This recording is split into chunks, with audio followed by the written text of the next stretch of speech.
Hello, hello, hello, and welcome to Save Point. How's it going, everybody? Welcome to the Geek and Sundry and Nerdist YouTube and Twitch channels. This is Save Point, and I'm Becca, and we're gonna play a dating sim. Very excited for this special day. Of course, we did Monster Prom a few weeks back, and that was lots of fun. So, hey, Stefan, how you doing? Good to have you back here, around, you know. Actually, I don't know if you are back, but if you are, I'm glad you're back. If it's your first time, wow, what a treat. All right, I'm gonna need a lot of advice from everyone. If you've never played a dating sim, high pressure stuff, the pinnacle of gaming. Really gonna need a lot of your brain power to make sure we do this thing right. Hey, Zizmarth. Hey, Osborne. Hey, Nimisar. Oh, goodness me. Hello, Richard. How you doing? So I'm watching all three chats. If you ever see me talking to myself seemingly, that's why. And shout out to Alex Frew, new producer on the show. Thank you, sir. Appreciate you. All right. So show of hands, who's played Arcade Spirits before? Stefan, you made this game. You're one of the writers. That's incredible. So glad to have you in chat. I have no idea what to expect, but I know I love a dating sim. Hi, Moonlight Owl. Oh, man. Speaking of Moonlight Owl, I have been camping for the past 3 days and may or may not have spilled some hot tea on myself. You know, when you don't have a Band-Aid big enough, that's when you know it was, good burn. Bad burn. Hi, Joe. Joe has played this before. Excellent. Well, then you will know. You will know how to either lead me astray or not lead me astray, depending on your inclinations. Hey, Alex. Elena has played before. I love it. I love it. Okay. Well, let's jump right in, shall we? Prizes. Great tunes so far. Big fan of the tunage. Analyzing. I loved an arcade as a kid, but it was always like a treat. You know, it was never I'd have to go every week. We had NES at home, you know?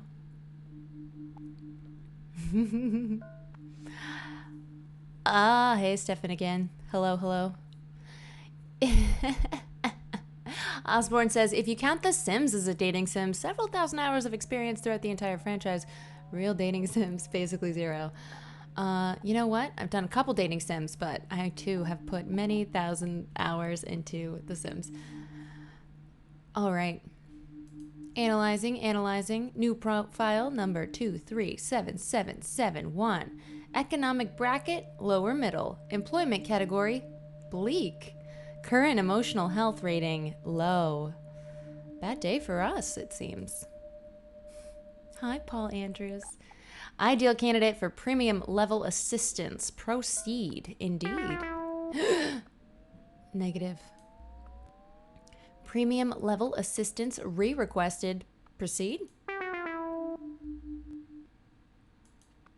Pretty please? Negative. We got 3 negatives, everybody.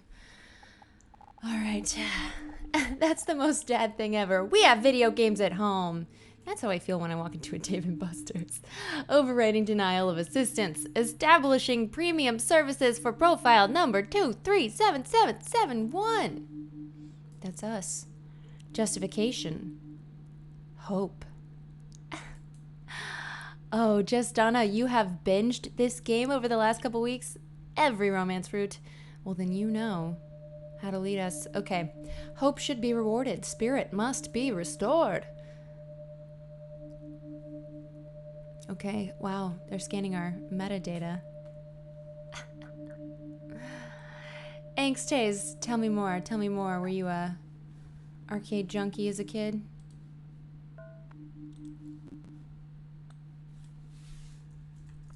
Oh, I have to click. It's gonna keep compiling. Hold on. Uh-oh, gonna get double audio. Great. Okay. Oh, Ari Cater. I get it. I see what they did there. Alright, we're Ari Cater. Our pronoun is she. I assume this is us.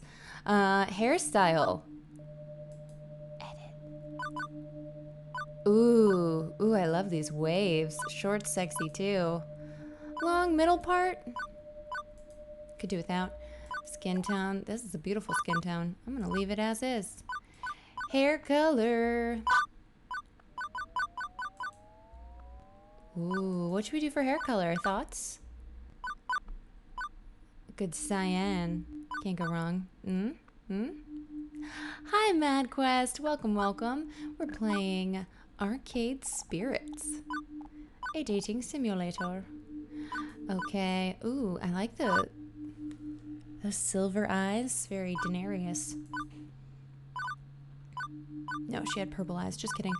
Too flashy. Too flashy.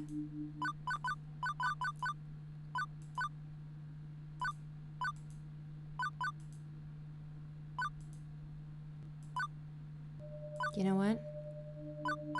This is the hardest decision I will make all week. Oh. How about blue? We'll match our blue hair. Coordinated. Yeah, we into it? Service. I loved arcades as a kid. I really lament the fact that I have to drive 30 minutes to Dave & Buster's or Chuck E. Cheese to find one. There's a really excellent indie one in downtown Los Angeles called 2-Bit Circus. Very fun. Lots of VR stuff. Is it open right now? I don't know. Yeah. We're Ari Cater. That's us.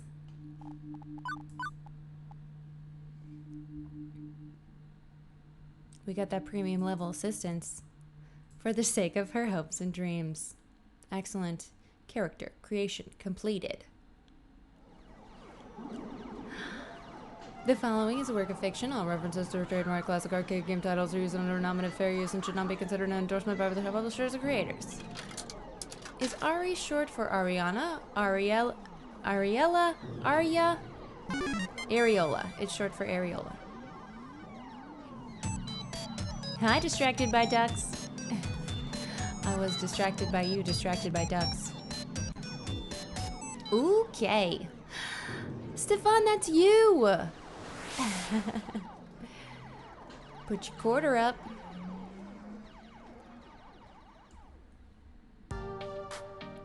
I should have made a Moscow Mule while doing this. Oh, thanks, Keith Berry.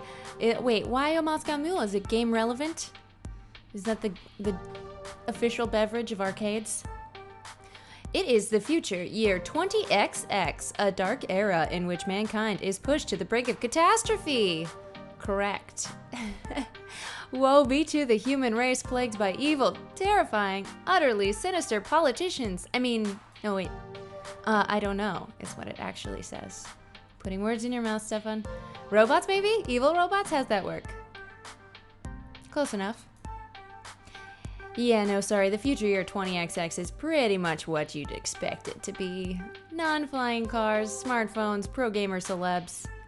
They're self-driving though, right? Maybe we'll get sucked into a machine at the arcade like Tron, says MadQuest. Entirely possible.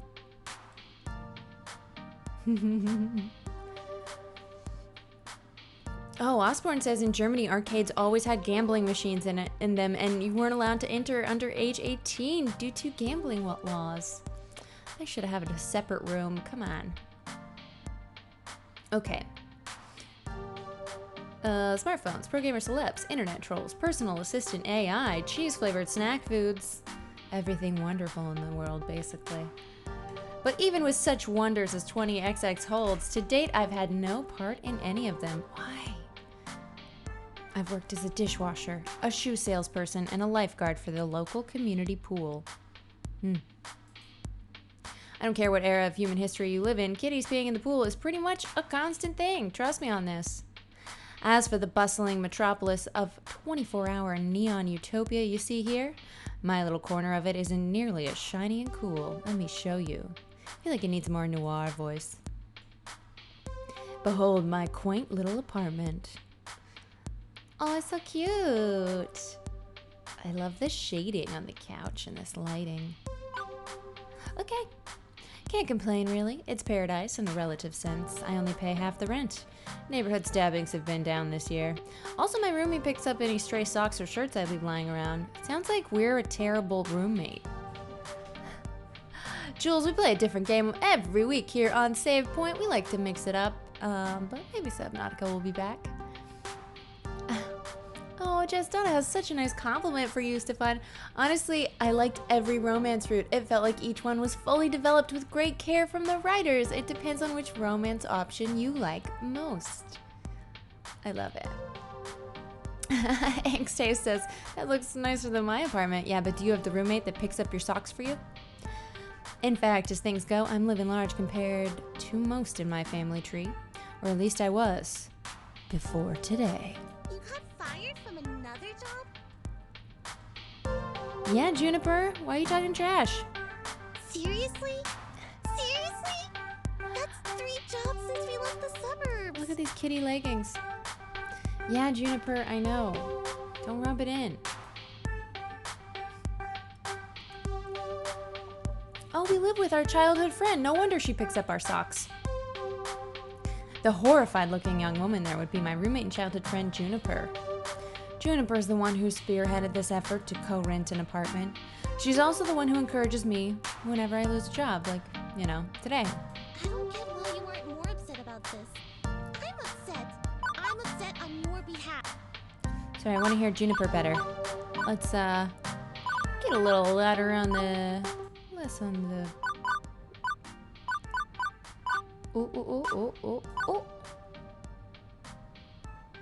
I'm upset on your behalf. Come on, share the load a little, okay? Aw, pool's closed, Juniper. Not much I can do about that. Why get upset? Because you actually enjoyed that job more than you enjoyed dishwashing soap and smelly socks, at the very least. I'm not the complaining sort. These things just happen. Things fall apart. The center does not hold. Did I turn off sound? That's a bit morbidly poetic, isn't it? Hello? Hey, listen. Oh man, this is a sweet menu. Hey, listen. That's a bit morbidly poetic, isn't it? There, that's better. That's more Juniper. No, I mean, the community center literally fell apart and the pool won't hold water anymore. Oh, okay. I thought it was poetic too. I get it now. If you know anything about anime, she's not a romance option. We following all tropes here? I don't know. Anything could happen.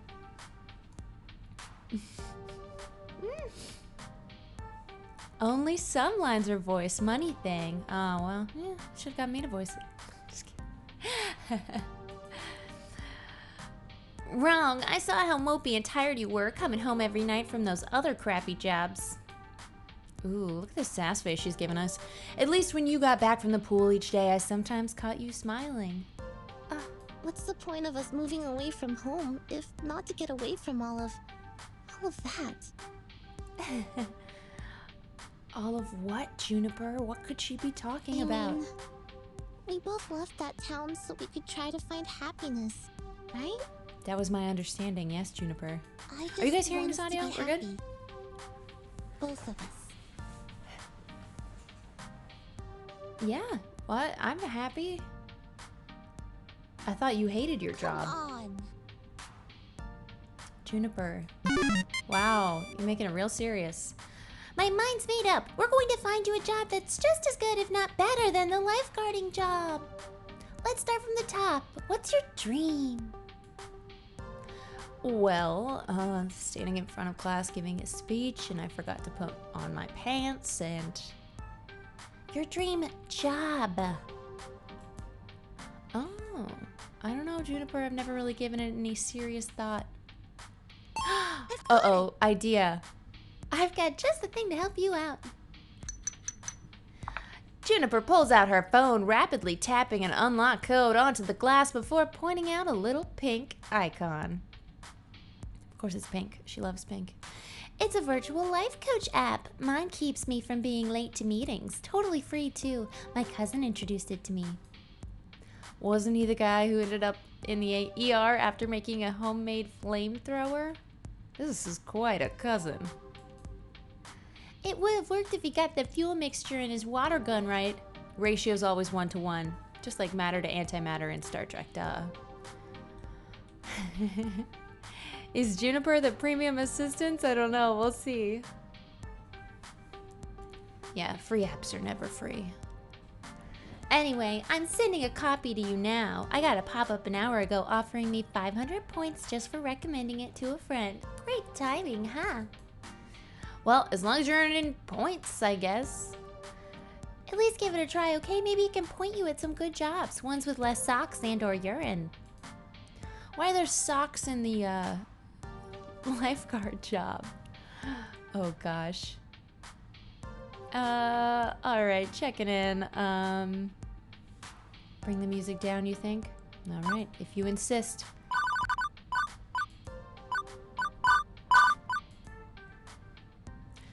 I'll think about it. Okay, but don't think too long, right? Right?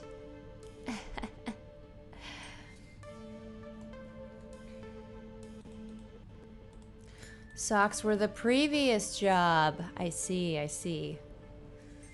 In the end, I installed the app. Couldn't bear to see Juniper fretting over me like that. Ooh, fretting is a good word. Not that I find it annoying. I mean, it's more that she has enough trouble in her life without troubling herself over my life, too. Both of us had it rough, up to and through the point where we left home to try and start a new life. A better one. She deserves better than me and my problems. It sounds like your biggest problem is I can't get over this leaving socks around the apartment thing. Bless her heart, she means well. She's been firmly in my corner for all my life. The two of us against any dark forces aligning against me. Is this metaphorical or are we going literal here? That's not to say she's good at being my advocate. Enthusiastic, yes, but skilled? Nope. Typically, the fantastic opportunities and self-help resources she sends my way are pyramid schemes or something. She's gung-ho about lending me a helping hand, but yeah. So the main reason I went ahead and installed the app was to make sure Juniper wasn't about to get her kidney sold on the black market or something. So you can both get your kidney sold. I get it. Solidarity.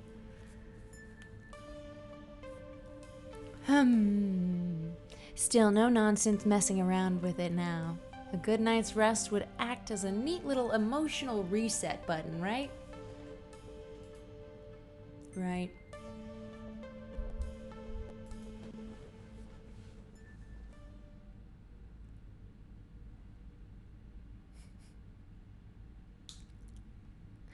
No dreams, no nightmares, just 8 hours of sweet, sweet black.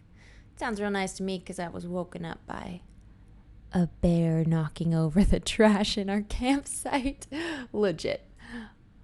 By the time morning light leaked in through the cracks in the blinds, I didn't care anymore about being unemployed again. Juniper had already left to catch a bus to her office. She typically leaves before dawn. Ugh. But she left a note for me, pinned to the tiny fridge we shared.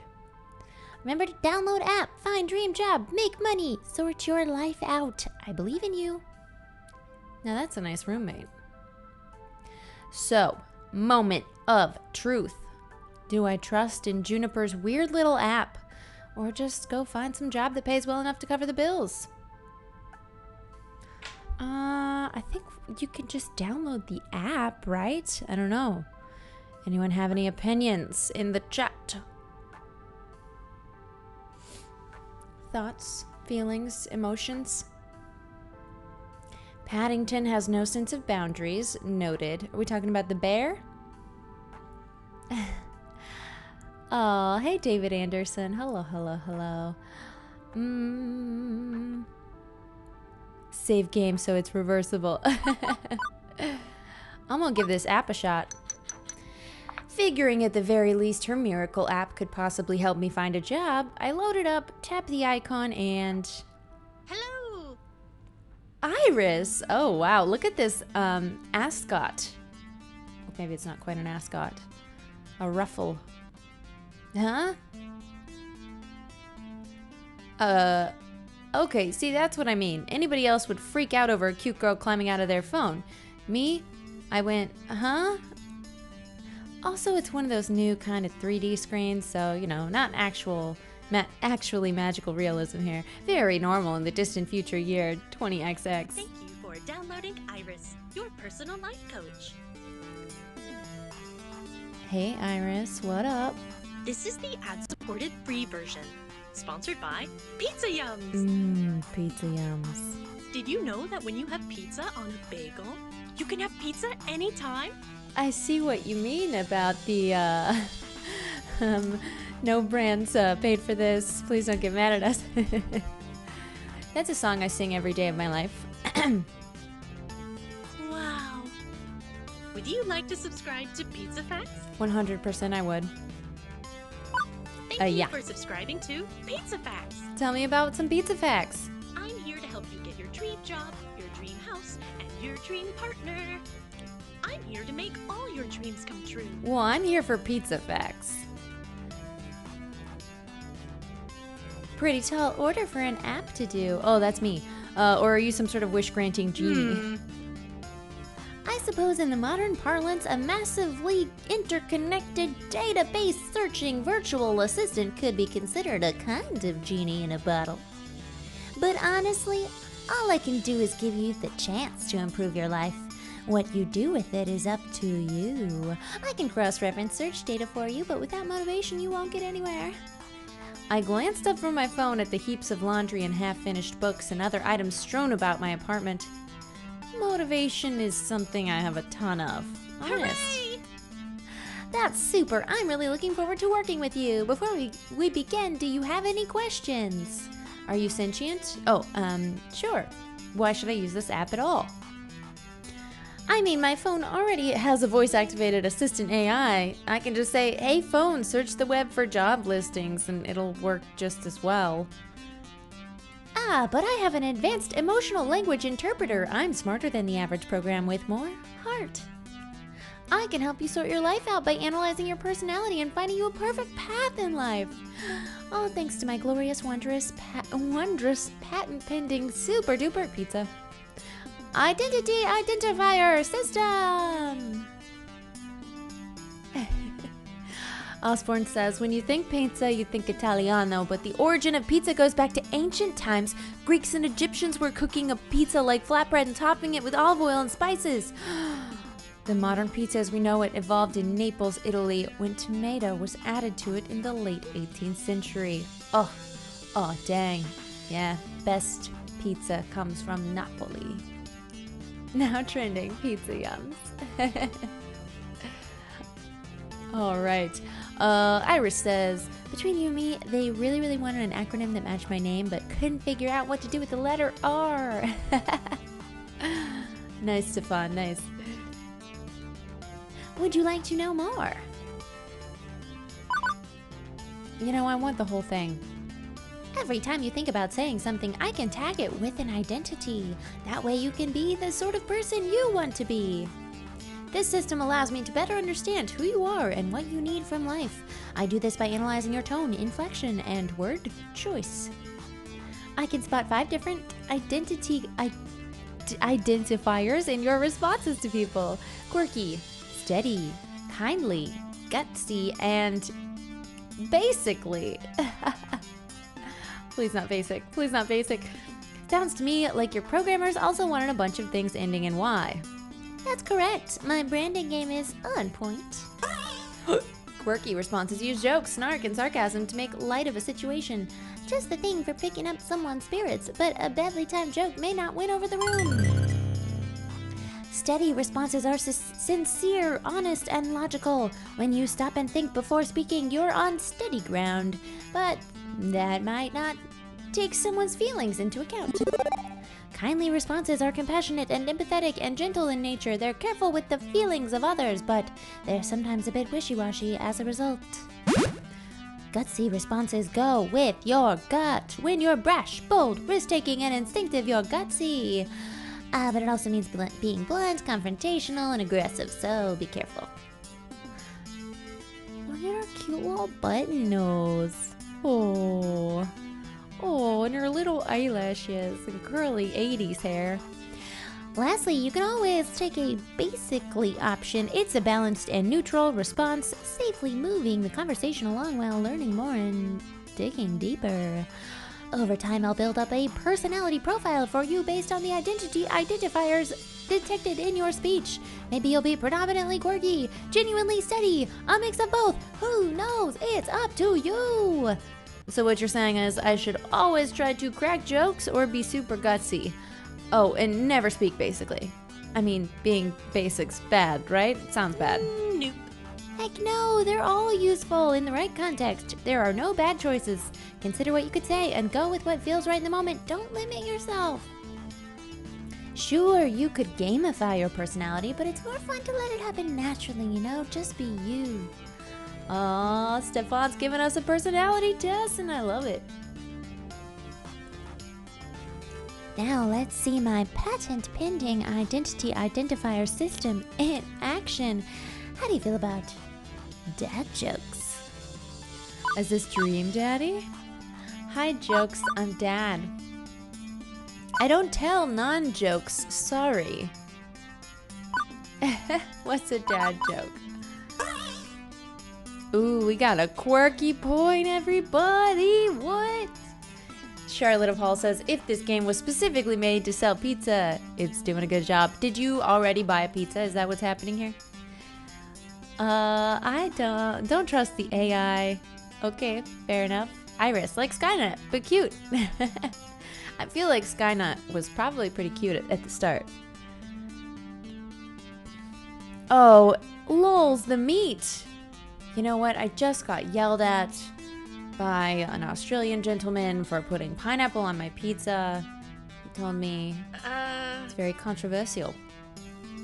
And I'm a traitor to foodies everywhere. Seriously? Seriously? Hey, I never said I was good at dad jokes, just that I could go for them. So now that you've seen the identity indicators in action, do you want to see the indicators like that so you can make an informed decision? If not, I can hide the indicators, keeping it a surprise. That way, if it doesn't influence your decision making, it's up to you. We gotta hide it, right? Hide's more fun. Hikari, hello. Oh my gosh, significant increase in pizza bagels among the fan base. I love it. So mysterious. Okay, I'll hide them from you. You'll always be able to spot basically responses though. Anyway, as we go along, I'll analyze and tally your identity identifiers. In fact, let me show you now. I love it. Will you look at that? Such a strong personality. Really? You asked me a single question. Off to a great start, I'd say. And hang on, you're scoring me? Didn't you say not to gamify my personality? Hey, I said you shouldn't. I'm an app. I think in numbers, so I gotta gamify it a little. Anyway, studies show that achievements, or chivos as the kids say, encourage app engagement. Okay, well, what's with the empty space on the left? Oh, I also track vocal responses from people you meet. Once you get to know some folks, I'll let you know how well you're getting along with them over there. Relationship scores, wonderful. So, will you also tell me what's the correct response to avoid making enemies, or do I need to go find a walkthrough for the vast game you're making of my daily life? Ari, you're looking at this the wrong way. Generally, people won't get super annoyed at you unless you deliberately and repeatedly provoke them, like hitting them with a net, I assume. And it'll be obvious when you're doing that. I promise you that if you bungle a few social encounters, it won't really hurt anything. No cheating needed, just relax and have fun. You can access your scorecard anytime you like with the Q key.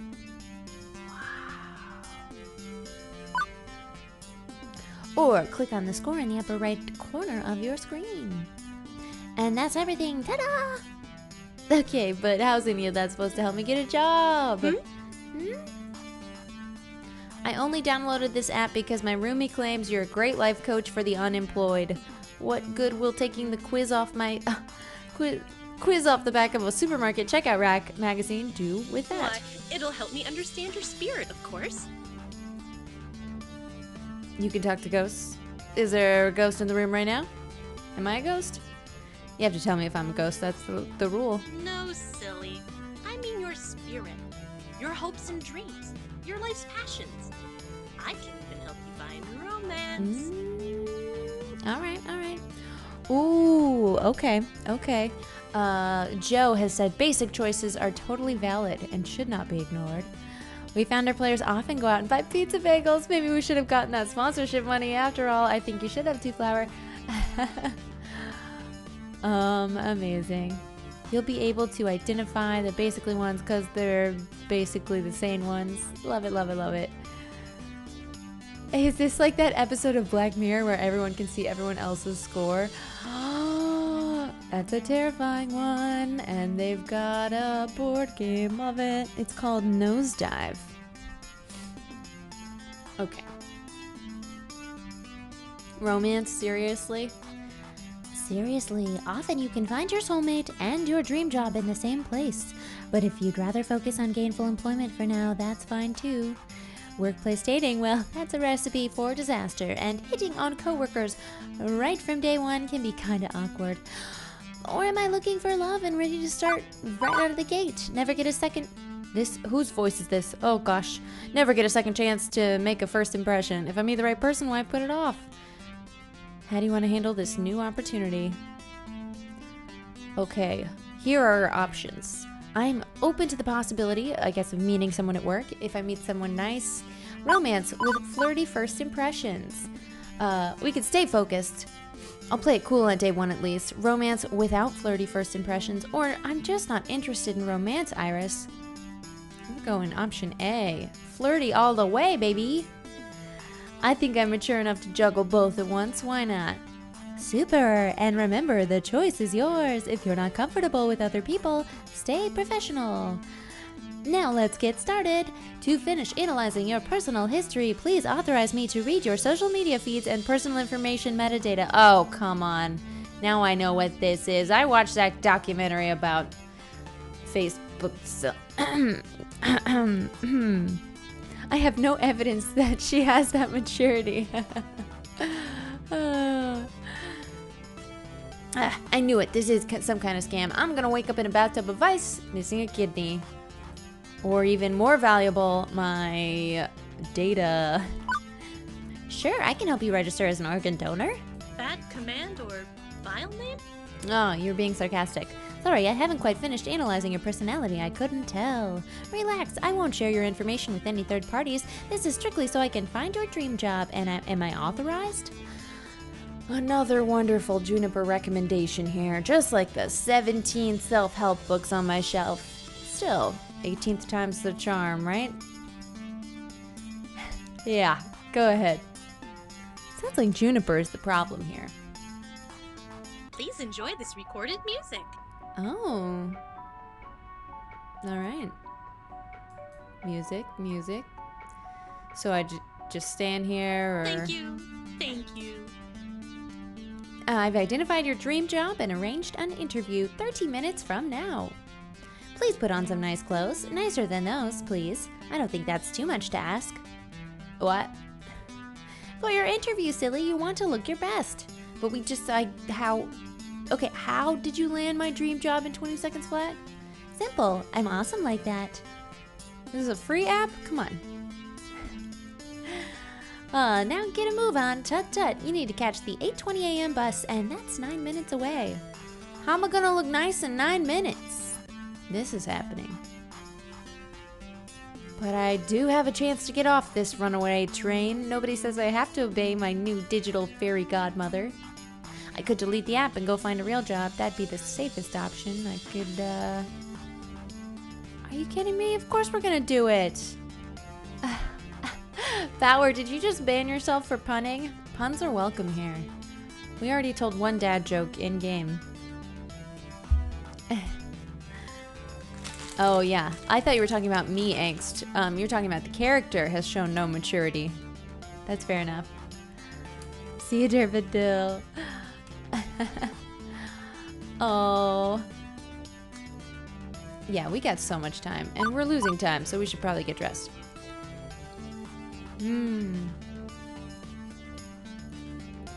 Would a normal person have deleted this app? I don't know. Sounds like you'd be throwing away your future. This app that does everything.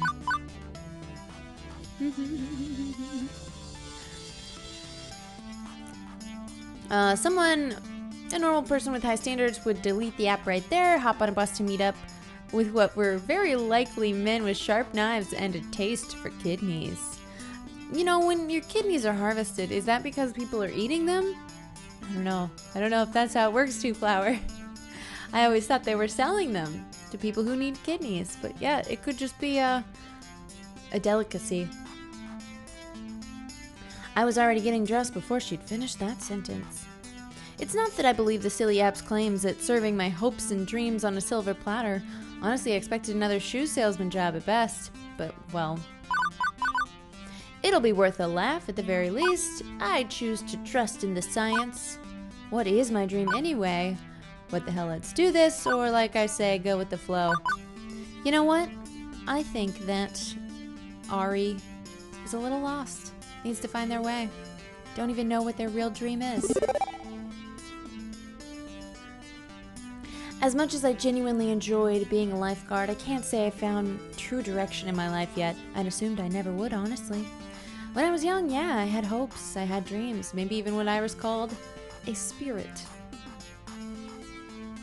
After things went south for my family, I learned to put all that aside. But assuming Iris wasn't out for my kidneys, what if it's not too late? So I thought, one last time. One last time, I'll have some optimism, some faith. Here we go! And as I came to realize weeks later, turns out I was right to have faith in my spirit. Hi, Samir. How you doing today? What's up, Stuart? The bus drops me off, oddly enough, not very far from Juniper's office building, although my destination isn't nearly as upscale as that. Alright, we got boring clothing store. A bunch of for rent spaces. Oh, please tell me we're going to Whole Story.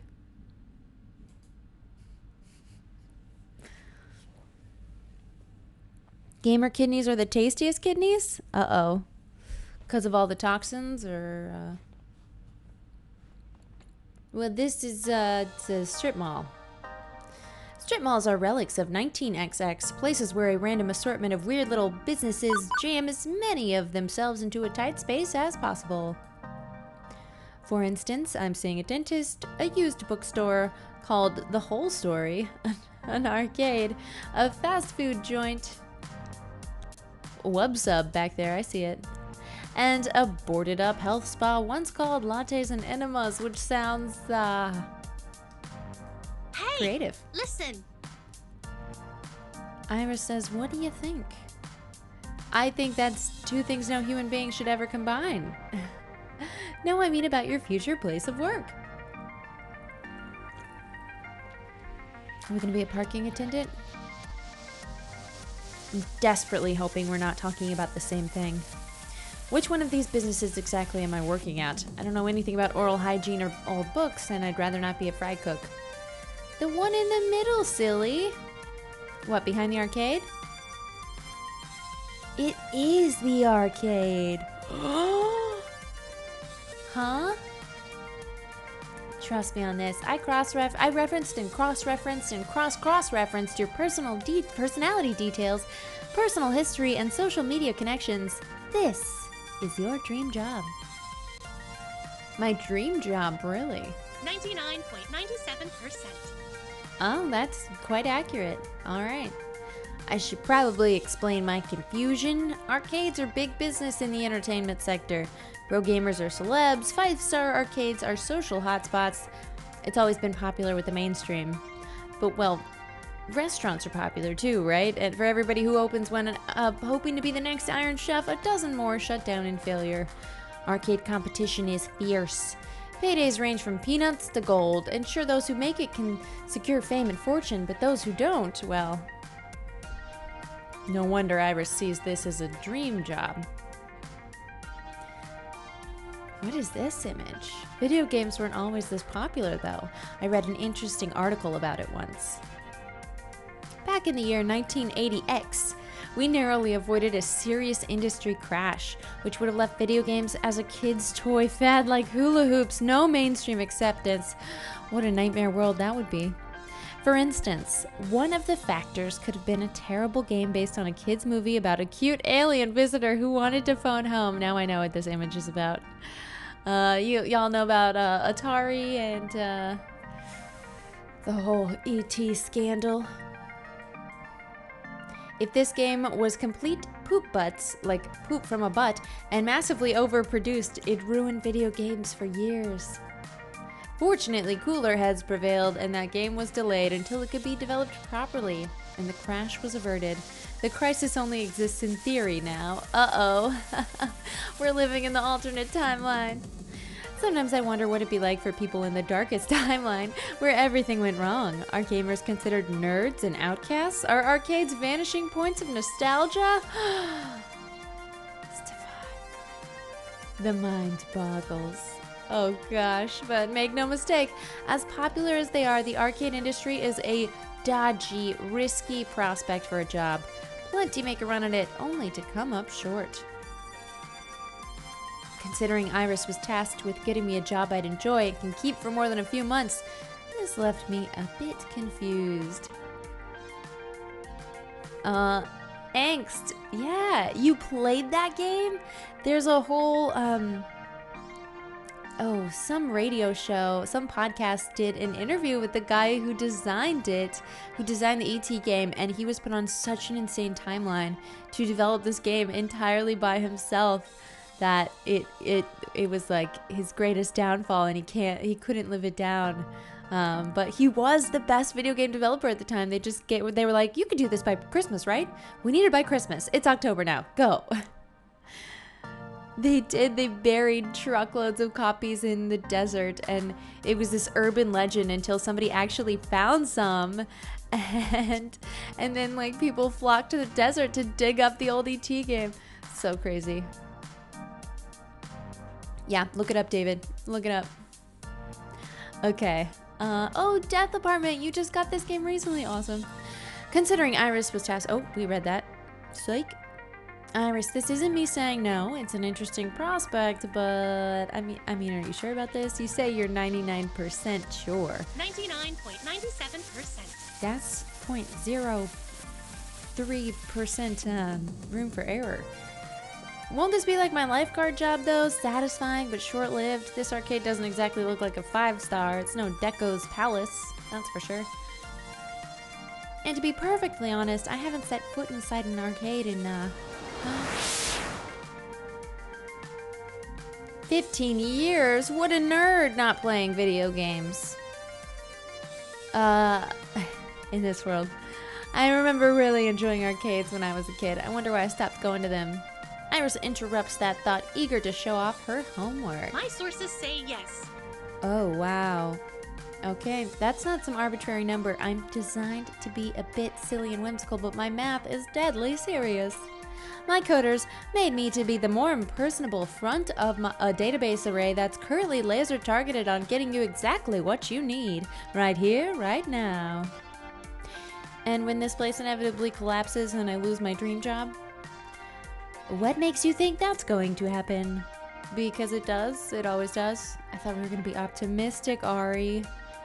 I don't think your database accounts for my family curse. We've always had to, I don't know, compromise, settle, because things rarely work out.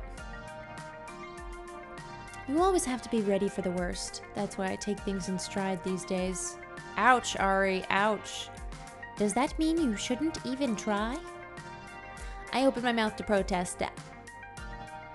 And then I close it.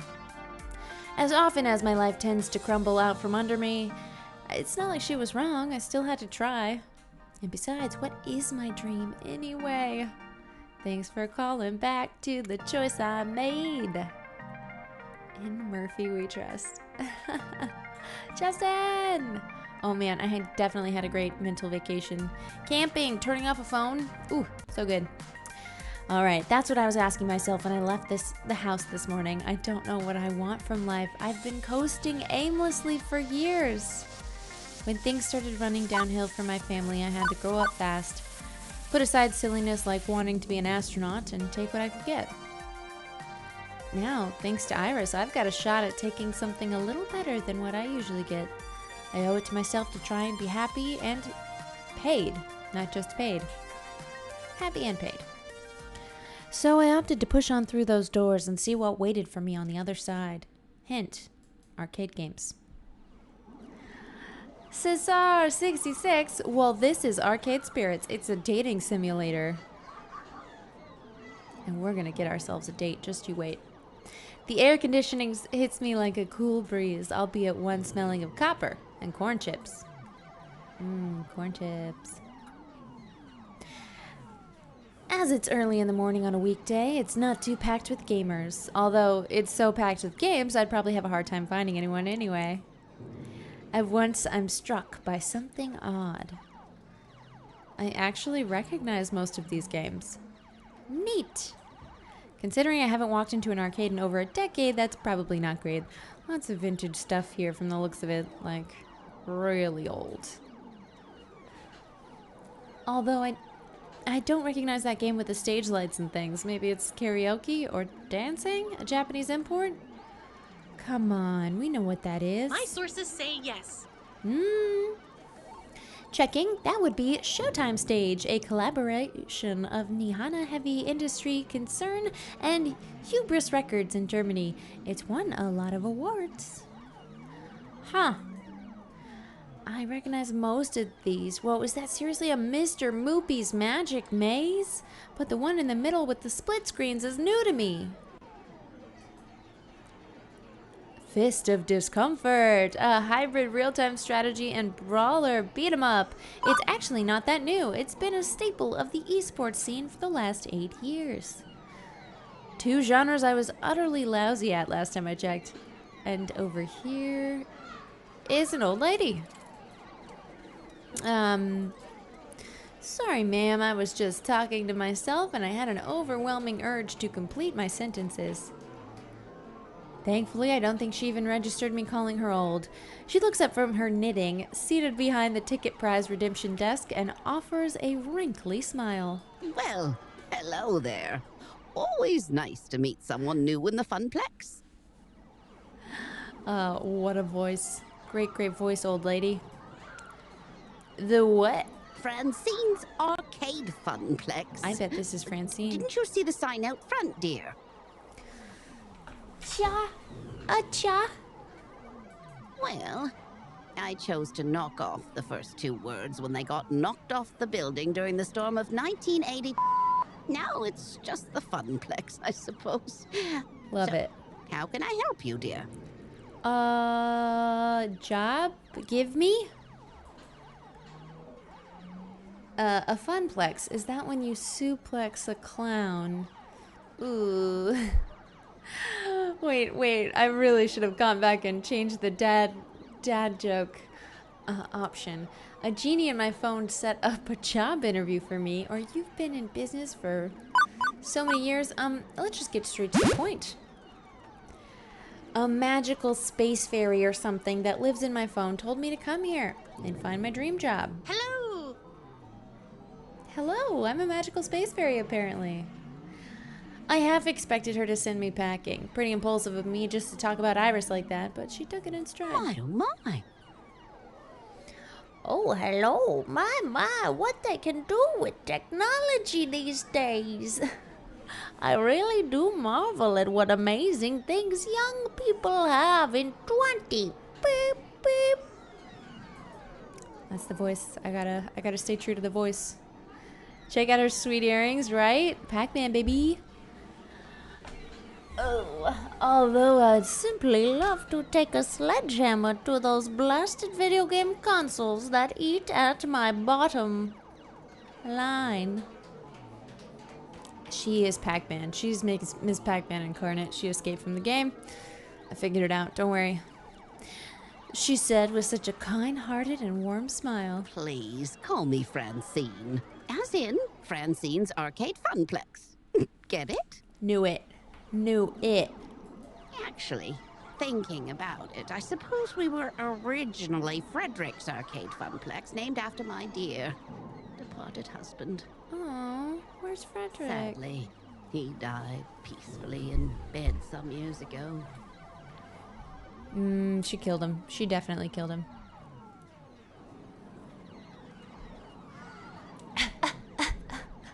Vicious press, I can't repeat that, but you naughty. I'm sorry to hear that. No, don't be. He died doing what he loved. Having intensely physical relations with me. Okay, Francine. Yup, that's never mind. Best way to go. She did not kill him. I mean, not in the murder sense. That's information I needed to know. Yes. Ari might be sarcastic, but I'm not. And you are? Ari Cater, ma'am. Very well. Shall we retire to the office to conduct your interview? I'd carry on out here, but it is rather noisy, isn't it? Yeah, about that. How do you deal with the constant noise anyway? Oh, eventually you sort of learn how to filter out all the beeps and the boops. It can take weeks to become acclimated, I've found, but in the end, I'm done. How do we do that? She quirks an eyebrow. Well, now, that's faster than the others. Not bad. If you play the game well, you can collect a really long stream of tickets. Euservius, that's exactly what will happen. You have to install an additional port along with this game. So, we shall see what you're made of, This way, please. Francine leads me down a back hallway past public restrooms. Penguin there, baby! Oh, wow. Wow, this poster is everything. And into a door marked employees only. It takes all my restraint not to point out the extraneous apostrophe. Hate it. Welcome to our little backstage oasis. I suggest we do this in Gavin's office, but it's a bit too untidy. I don't blame the boy, he's been so overworked lately. Please have a seat and we'll begin. As quirky as this place and its owner may be, at least I'm confident that I can nail the interview portion of the proceedings. I've interviewed for a dozen jobs and held down 3. I know all the standard questions. What are your greatest strengths? What do you see as your weaknesses? Once I even had to describe how to assemble a Lego set to prove my communication skills. Considering I ended up washing dishes, I'm not sure why, but the point is I'm confident, prepared, ready. If you were a dinosaur, what dinosaur would you be? Triceratops. Because, you know, a pterodactyl, I don't think I'd be very good at flying. Ooh, maybe a raptor. Never mind, I'd be a raptor. I'd for sure be a raptor. Ankylosaurus, next question. What? If you were a dinosaur, what dinosaur would you be? Right. Okay, maybe this wouldn't be a typical job interview after all. No problem, go with the flow. Let's do this. T-Rex, no doubt about it. Pterodactyl soaring through the sky. Brontosaurus, big dude into his salad. Tough choices. Pterodactyls are not dinosaurs. What are they, Angst? T-Rex. I went for it. Mightiest of the mighty, able to eat lawyers in one bite. Always the big bad in old-timey stop-motion monster movies. So you're self-conscious about your tiny little arms? No. It's okay, dear. They're nothing to be ashamed of. What's your favorite snack? Pizza. On a bagel. Snack? If this was a favorite food question, I've had this down easy. It's tacos, always tacos. But snacks? When you have pizza on a bagel, I called it, Iris. Say pizza bagels. When pizza's on a bagel, you can have... Hush you. Come now, dear. I don't have all day. After giving it a good thought, well, how could I forget my favorite snack? Oh, wow. Tacos are a great snack, right? An apple with almond butter. Pretty solid, though. I'm going for it. Wow, stable. We got our first stable point. Oh, we should check our point score. All right, so there was quirky, stable, kindly, bold, brash. What's the red one? And basic.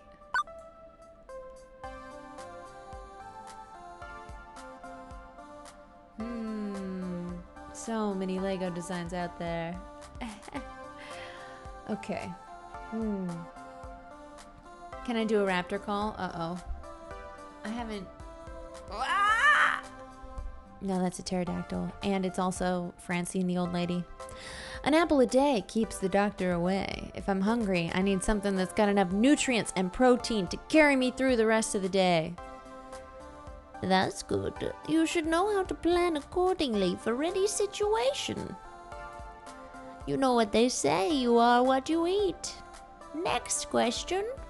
Nothing I prepared has helped me plan for this odd interview. I brace myself for the next one. What assets can you bring to the team during the inevitable zombie apocalypse? Okay, I'm definitely fiercely protective. I'm gonna slash real good. I do squats, so you know I can probably run far. I'm probably really good at piling furniture in front of doors because I love to rearrange it. So it's the same thing. Is this interview for real or is this a dream? As I look into Francine's deadpan expression, I know she's 130% serious. Engineering, I can make stuff. Medical, and hey, no lawyers left to sue for malpractice. To be honest, I get eaten on day one. I'm gonna say engineering. I'm a problem solver. I'm essentially MacGyver. I can make anything out of a string, a match, and a screwdriver. Especially if what you want is a screwdriver wrapped in burning string. Good. We'll need someone to build makeshift defenses and think quickly in case we get surrounded. I mean, this is my kind of woman, you know? Can we go after her? An inventive brain is always a critical role in any survival. One more thing. Why are you here? Oh, snap. Tough question coming up at the end. 'Cause I'm looking for my purpose. It's so simple and almost actually relevant to career planning that it takes me off guard. I told you the magical space fairy in my phone sent me here to find a job. You're seeking a job, true? But that doesn't really answer my question, does it? No, Francine, No it doubt. doesn't. You think my interview questions are a bit silly, but I like to think of the Funplex as more than a collection of tasks and people to perform those tasks. What is it then? Most folks my age opening arcades at that time saw it as just another way to make a quick buck. But Like you die day one. I for sure would not. I would die on day 30 because I would be giving a heroic speech about how we need to band together, and I'd be standing in front of a window and then a zombie would smash through and grab me. And I would definitely, shoot it, but it would have bit my arm. So that's how I go. Okay, Osborne's putting together. Oh man, you put together some big battleships. Big time. I'm here because I don't have money, and I was told, that if I do work, I will get some. well, I saw it as something else. Something more than a way to make a large pile of quarters. Everyone's favorite way to make money. And I expect you'll find the others working here see it as something more too. Everyone has a dream they're chasing, dearie. And for my friends, it lies within the Funplex. Are your other employees single? Is I think my next question. Now, if all you want is a paycheck, I can provide that. But the last fellow in your position, that's all he wanted. and he didn't last long. She definitely killed him. He's under her house in the crawl space. So I Oh, ask God, this you is again, problematic. why are you here? Okay, I'm here because I'm pretty sure I'm gonna meet the love of my life that also works here. To be honest, I didn't have a better answer than a vague hope that maybe this time I wouldn't lose everything. Sophia Rowe, sorry I didn't say hello over in the YouTube chat. How you doing? And Tommy, well, a global pandemic got in the way of Game the Game, but it is our dream to bring it back someday. All right, that's just enough motivation to face each day. Oh, that's what I'm looking for. Just enough motivation, no more than that. It wouldn't be enough to answer her question. I needed to actually think this through. It's a funplex, a plex of fun, and I like fun. To be honest, I don't know, not yet. I'm looking for hope. I haven't had much lately. If I don't dare to take risks, I'll be stuck or confused. Silence. I think I'm going for hope, baby. Understand I'm not whining or looking for pity, but my life has been a complete mess for over a decade.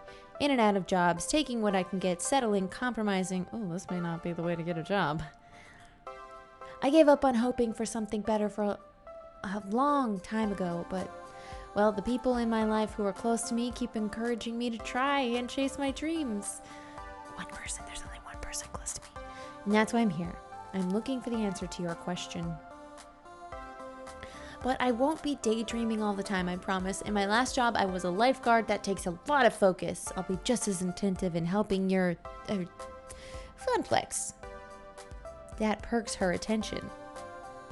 Oh my, a rather serious occupation that.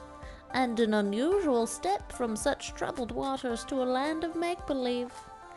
You enjoyed this role as a lifeguard, I take it? Yes, ma'am. My roommate says she often noticed me smiling after coming home from work. Which makes Francine smile in turn.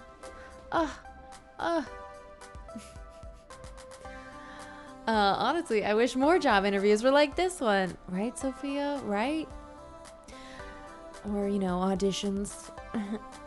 I can't say I can offer a role with such high stakes, but you'd be surprised at the many ways one can save a life, even here, like I am doing for you, me, Francine, the giver of great jobs. Well, I'm satisfied. Let's get you to work. I breathe easier at that. Probably the weirdest job interview I've ever had, to be sure. And yet it felt appropriate, like it was about far more than just filling a slot on the payroll. Francine leads me back to the arcade floor to introduce me to my duties. It only occurs to me now that I forgot to ask exactly what duties this mysterious job I had accepted really involved.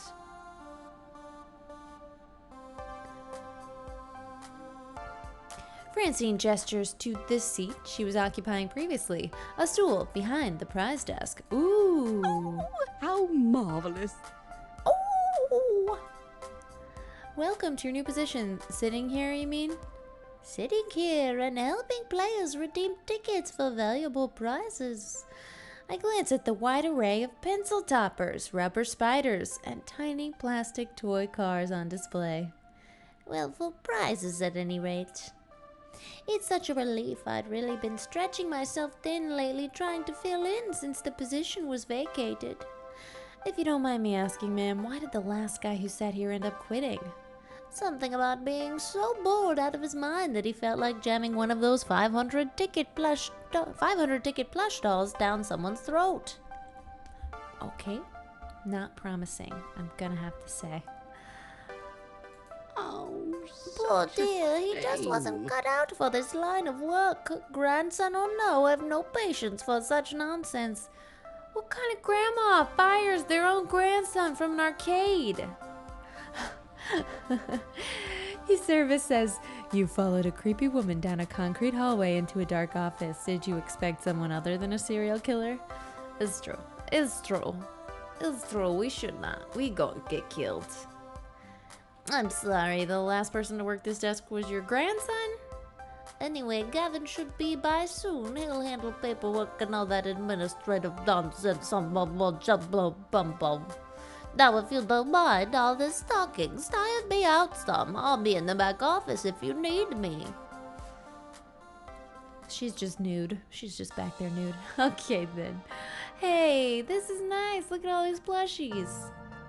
I adjusted my seat on the semi-comfortable stool, leaning against the desk. Beneath me, a wide array of cheap junk awaited my attention. I could have lost hope then and there that this job would be even slightly more engaging than being a diner dishwasher, but I chose to look on the positive side.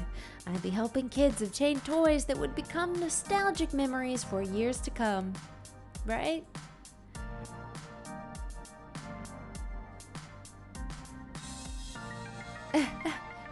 She's gonna be next to a giant vat of bubbling KFC grease. Is that how she offed her grandson? Any minute now.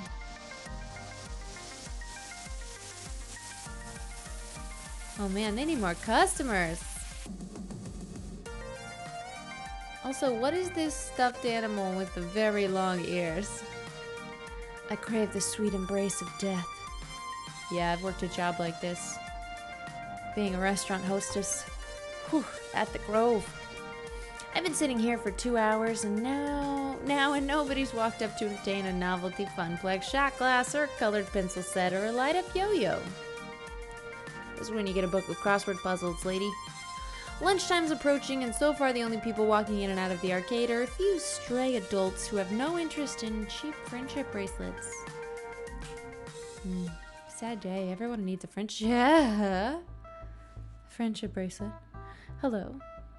Thankfully, my first customer of the day arrives before I start wondering if one of those 500 ticket plushies could really fit down someone's throat. This looks like Gavin. Or maybe not. Nope, just walked right on by me, his head buried in reading some sort of spreadsheet off his tablet. Was he here to play? He doesn't seem like the typical businessman on a break or unwashed and unemployed game aficionado. In fact, he's a snappy dresser. Seems a cool dude. Damn, he's hot. That's my kind of guy. I mean, yum. Snackalicious. Not to be crass about it, but he's one handsome boy, that's for certain. Crap, now he's looking. Hello. Hello, eyes. Oh, was I staring? I gotta play this smooth. Yummy. His name is Yummy. Okay, hold on a minute. Who are you exactly? What are you doing behind that desk? Where's Francine? I am Francine. Had some work done.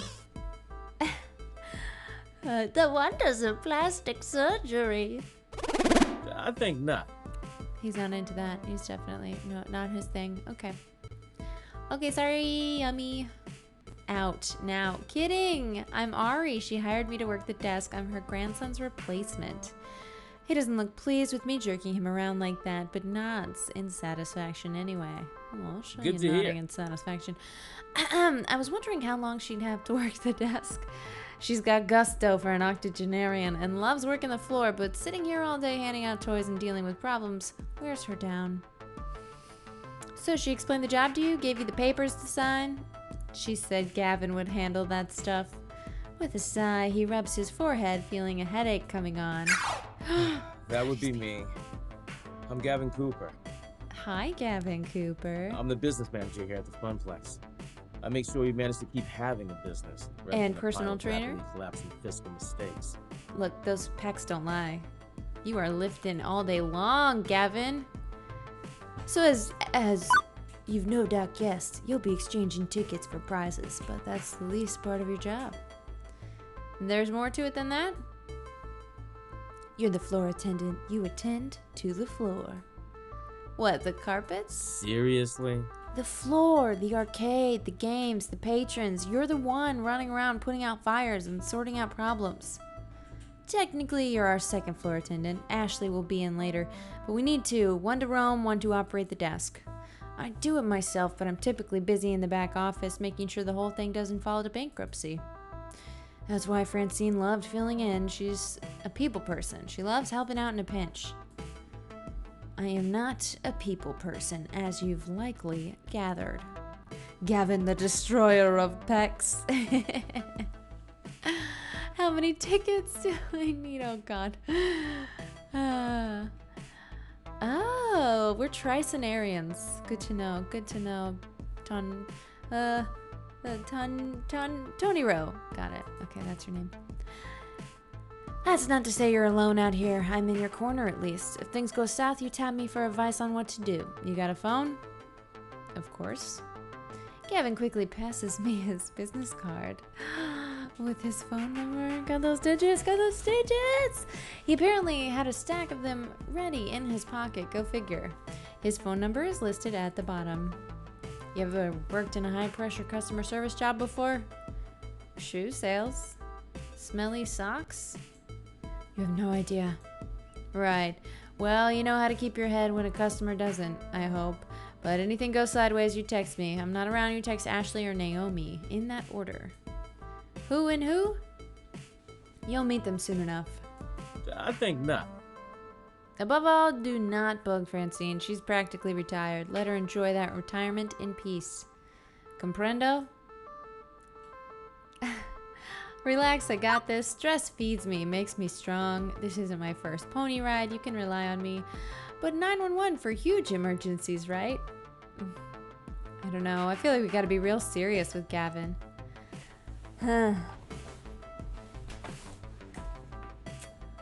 Tough decision, tough decision. 5-minute combo and we already have his number. I know, Moonlight Owl, I know. Let's be reliable. It's not my first explosive ordnance test. I've worked retail and food service, and I've worked as a lifeguard at a pool. Managing stress in difficult situations, even life or death ones, is something I've got experience in. You can rely on me. That's my boy. He gets it. Loves it. Middle one. Oh, Derfadil. Nice. Okay. Indeed. Okay. Great minds. Good. I like to hear that. If you can handle yourself and exercise good judgment, you'll last a hell of a lot longer than the last guy who sat there.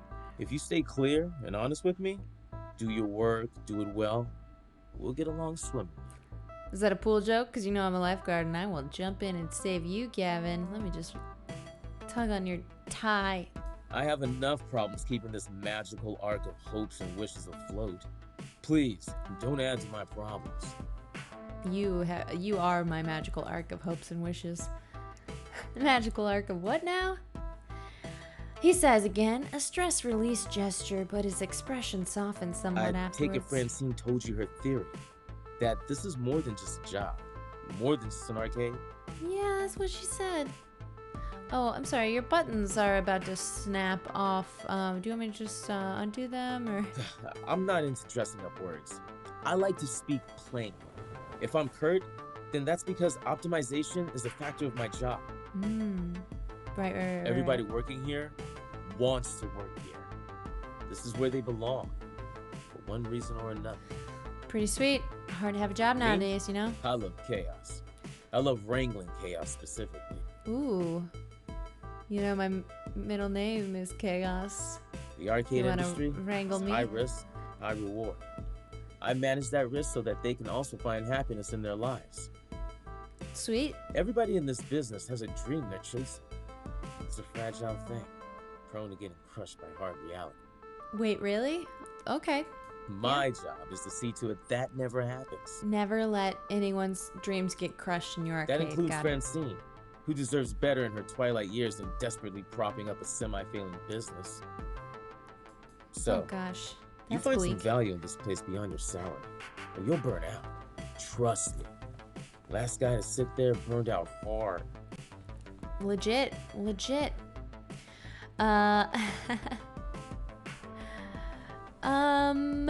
Oh wow, Derpadil. It's like a cold here, man. Vicious Press says, no mouth to mouth on the first date.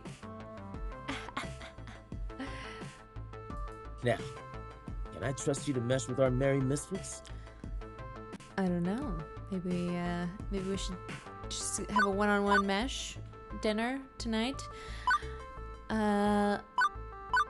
You know what? We're a model employee. We're gonna be everything Gavin wants. You won't have any issues with me. I'm a solid worker. Ooh, we got +1 with him. Let's check it out. Oh, I'm trying to queue. There we go.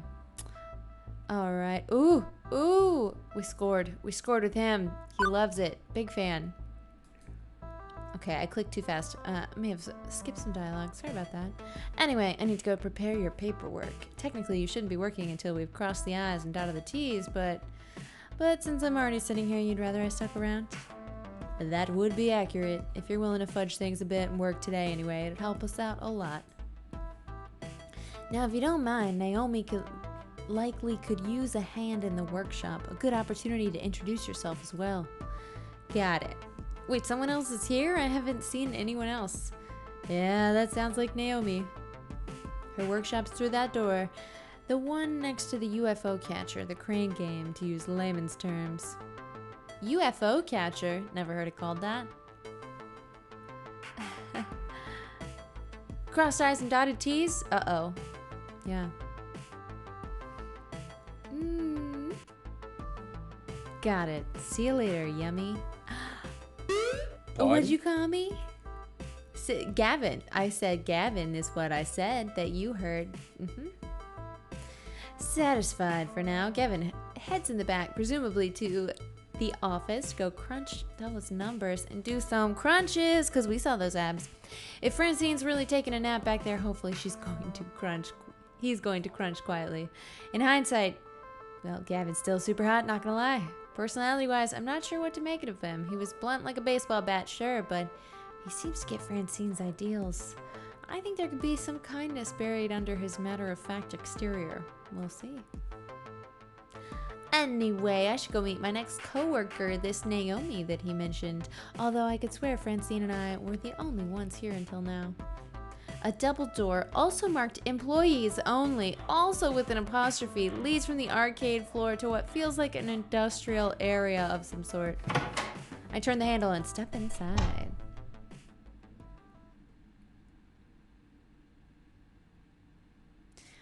What did I say, Serenity? I can't be, look, you know, I'm not an ideal employee. I'll try and be on my best behavior.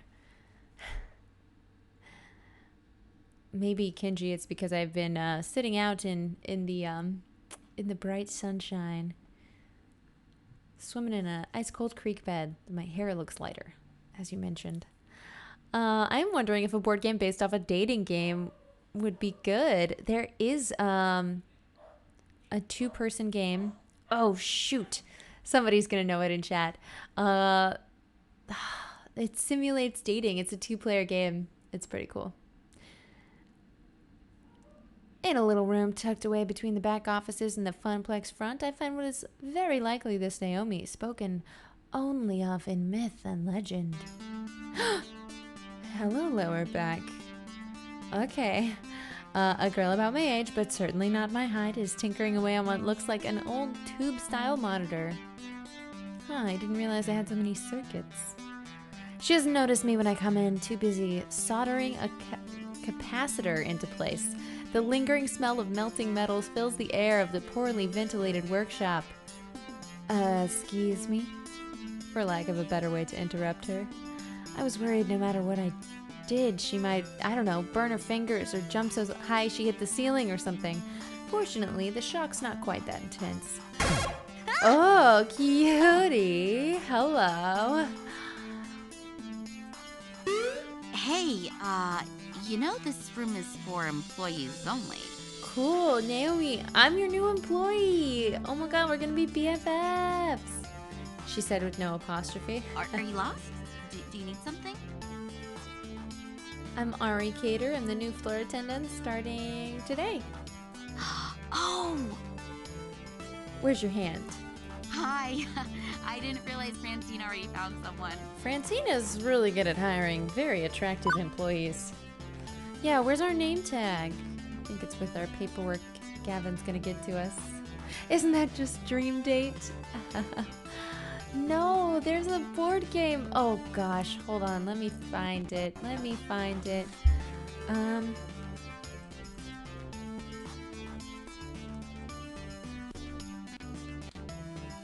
It is,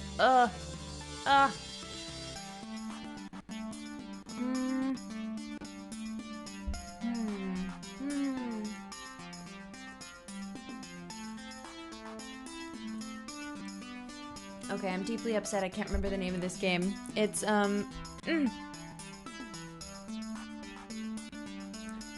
We'll get it.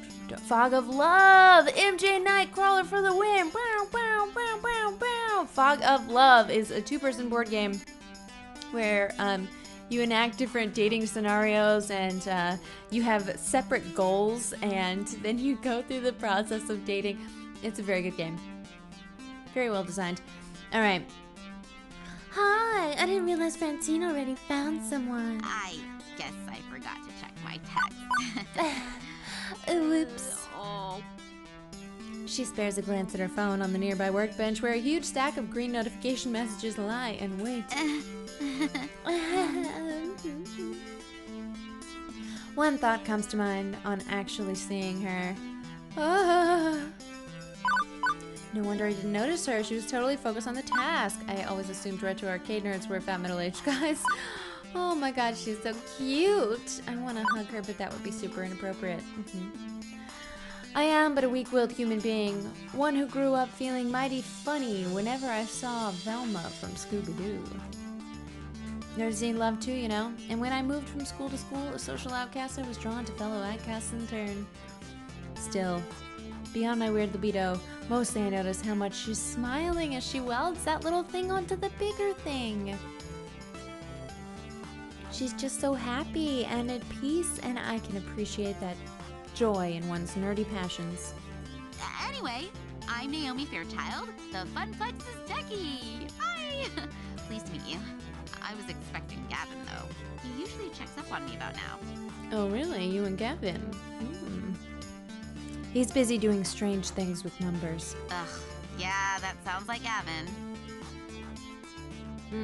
I take it he sent you along to help? Great. Give me a hand with this monitor. It's really heavy, and I'm still paranoid about dropping it after what happened last time. What happened last time, Naomi? I asked. Oh, well, I dropped it. No! High stakes up in this arcade. Vicious Press says, well, with all these electronics around, it'll be difficult not to get a charge out of Naomi. Fog of Love has a 3 and 4 player version. Amazing, amazing. Need to check that out. Thanks for being on it, Nimisar. Alright, she helps me lift the large cathode ray tube, slotting the heavy metal framework into place within the exposed guts of the nearby arcade cabinet. Ooh, so hot. Once done, she starts hooking wires back up to other wires. There's a surprising number of green circuit boards in that largely hollow wooden shell. This is the first time I've seen inside one of these things. It's weird. Lots of empty space, a couple large slabs of circuits, and that beefy monitor. I think it's an appropriate response to fill it with nacho cheese dip. Let's pack that baby with some thick, tasty guac and have a nacho party. No. Speaking of, as someone who's had to clean rat droppings out of rescued cabinets, trust me when I say that's a horrible, horrible idea. Well, there goes my appetite. Although the growling of my stomach suggests it won't be gone for long. Naomi keeps working, using a pocket multimeter to check various connections as we chat. But seriously, why is it so empty? It's a matter of form over function, I'd say. Let me explain. I mean, compare American and Japanese cabinets. Ours are designed for standing players, so they have to be upright, even if that means an empty base. Japanese candy cabs are shorter, so you play sitting down, but I prefer American style. Ours have more room for art. She closes up the rear access panel, closing it with one of the many keys on the key ring at her side, then steps back to admire her handiwork. There's genuine joy in that smile, not just at a job well done, but at looking at the whole thing. It's like a fine sculpture. BJ1981, thank you for your Twitch Prime sub! Woo! Ooh, I love the Classic Midway style. Look at those sharp angles, the side art decals, the bold font on the marquee, the bezel artwork. The what on the artwork? With a sigh, Naomi points out key features to me. The strip across the top with the game title, that's the marquee. The artwork that wraps around the monitor, that's the bezel.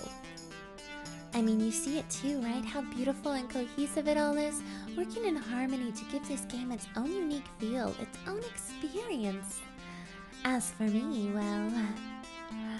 A bunch of weird looking boxes in a row looks ugly. That would be so offensive to her, we wouldn't dare.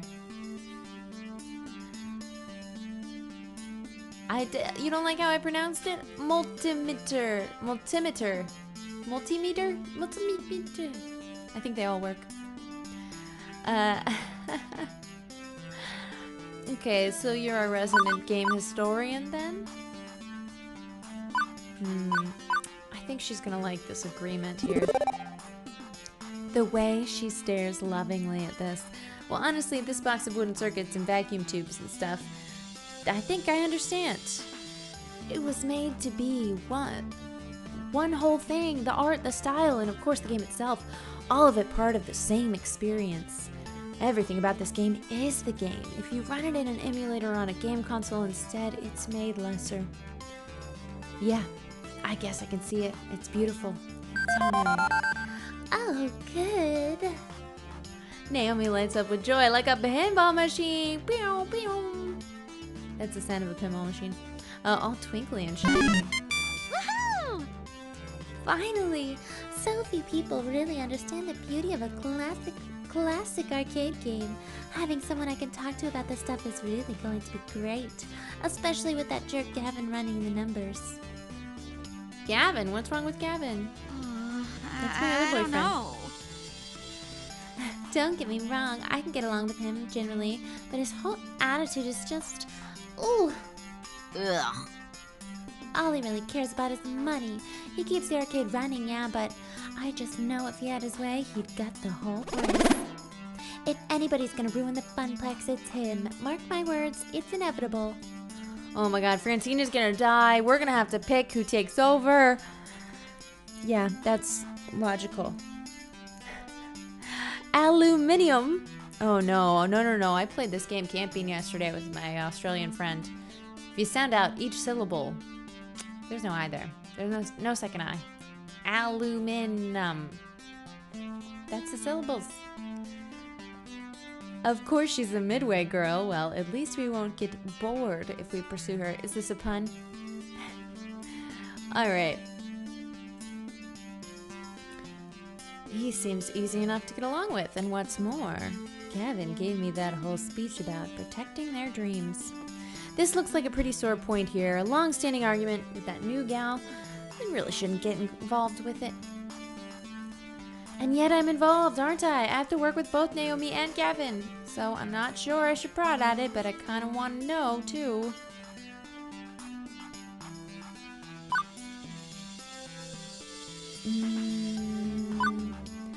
Okay, I'm gonna say a thing. I get this is touchy, but if I'm gonna work here, I think we should all be honest. No gossiping. So I gotta know. Why do you think Gavin wants to destroy the arcade? Wait, this is gossiping. He buys into Francine's idea that this is a place for dreams. He says he does, but he's willing to sacrifice... Oh, that's not her voice. He's willing to sacrifice way too much just to keep the whole thing afloat. Road to hell, best intentions, etc. If he had his way, this place would be like Becca's palace. Nothing but ticket games and prize catchers. He thinks actual video games are too expensive, a waste of floor space. I bet he'd remove them all if he had his way. I just don't trust him.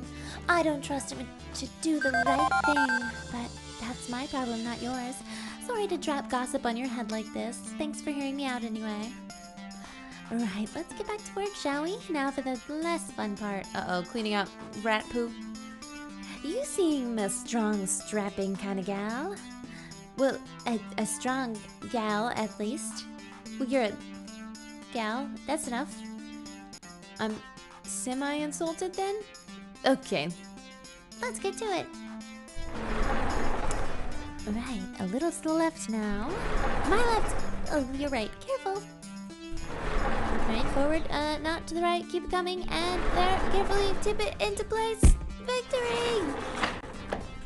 I gently ease the rolling dolly forward, the giant wooden box slotting into place alongside its neighbors. The two-wheeled dolly makes it easier, but hardly easy, especially with Naomi fretting over her baby getting scratched or worse, falling over. But with the work done, she's all smiles again. Yeah. Okay, glad to be done with that one. I swear I've been working on that monitor for ages. Those tubes are finicky as hell, and I'm still not totally satisfied with the flyback, but... Thanks for helping me out, Ari. I think you're gonna do just great here. Happy to help. Oh, right. Stomach growling. Food required, except... Oh, that's me. I wasn't expecting to actually be working today. I forgot to pack a lunch. When you have pizza on a bagel. Uh-oh. For everybody who just arrived, let me give you a little breakdown of what we're doing here. So, you're watching Save Point. I'm Becca. This game is Arcade Spirits, and we're trying to find our place in the world. You know, we're trying to, get a new job at an arcade, meet the love of our life. Already happened twice today. You know, maybe 3 times if you count Francine. And this, of course, is Naomi, who is the tech goddess around here. There's a lot of product placement with pizza on bagels, so that's where we are. 1,000 points. No gossiping. Proceeds to gossip. Absolutely. That is, that's definitely what happened there. But hey, he didn't walk in, so that's good, right? Tony Rowe says, I've been here a while. I still have no idea what's going on. Oh, I am ruling out Juniper. You don't pizza bagel where you eat? Trying not to curse. Yeah, no, we can't date our roommate. That's a bad choice. I mean, I got a buddy, we'll call him Ed, and he asked out his roommate, and then she said no, and then he moved to Vietnam for a year, so it can end badly, is all I'm saying. Oh, Sophia's sketching some D&D characters. I love it.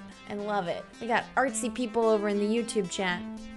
Okay, back to it. We gotta find ourselves a date, people, and I need your help. And Ma Alanir, thank you so much for resubbing on Twitch with your Twitch Prime sub. 37 months, that's amazing. Okay. Juniper takes a lot of work to unlock, as it were. Okay. This is Iris. This is my personal assistant. I downloaded an app that's got me this job. Weird scenario. Bear with us. All right. Now I'm just talking here, but if you had pizza on a bagel... It's because I couldn't buy the unlocked version. It's got ads. Shh.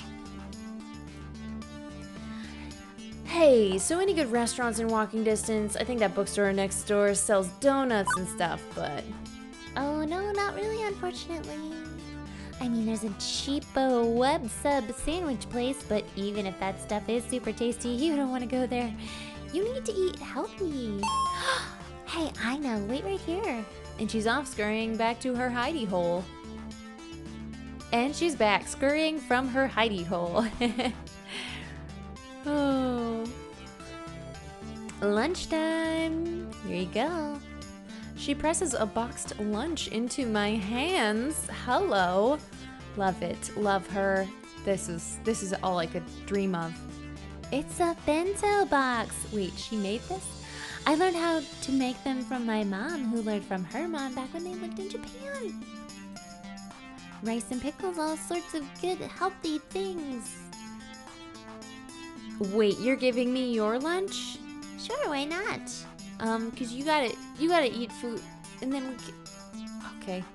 And yet, when I first walked in as a stranger, she looked super uncomfortable with me.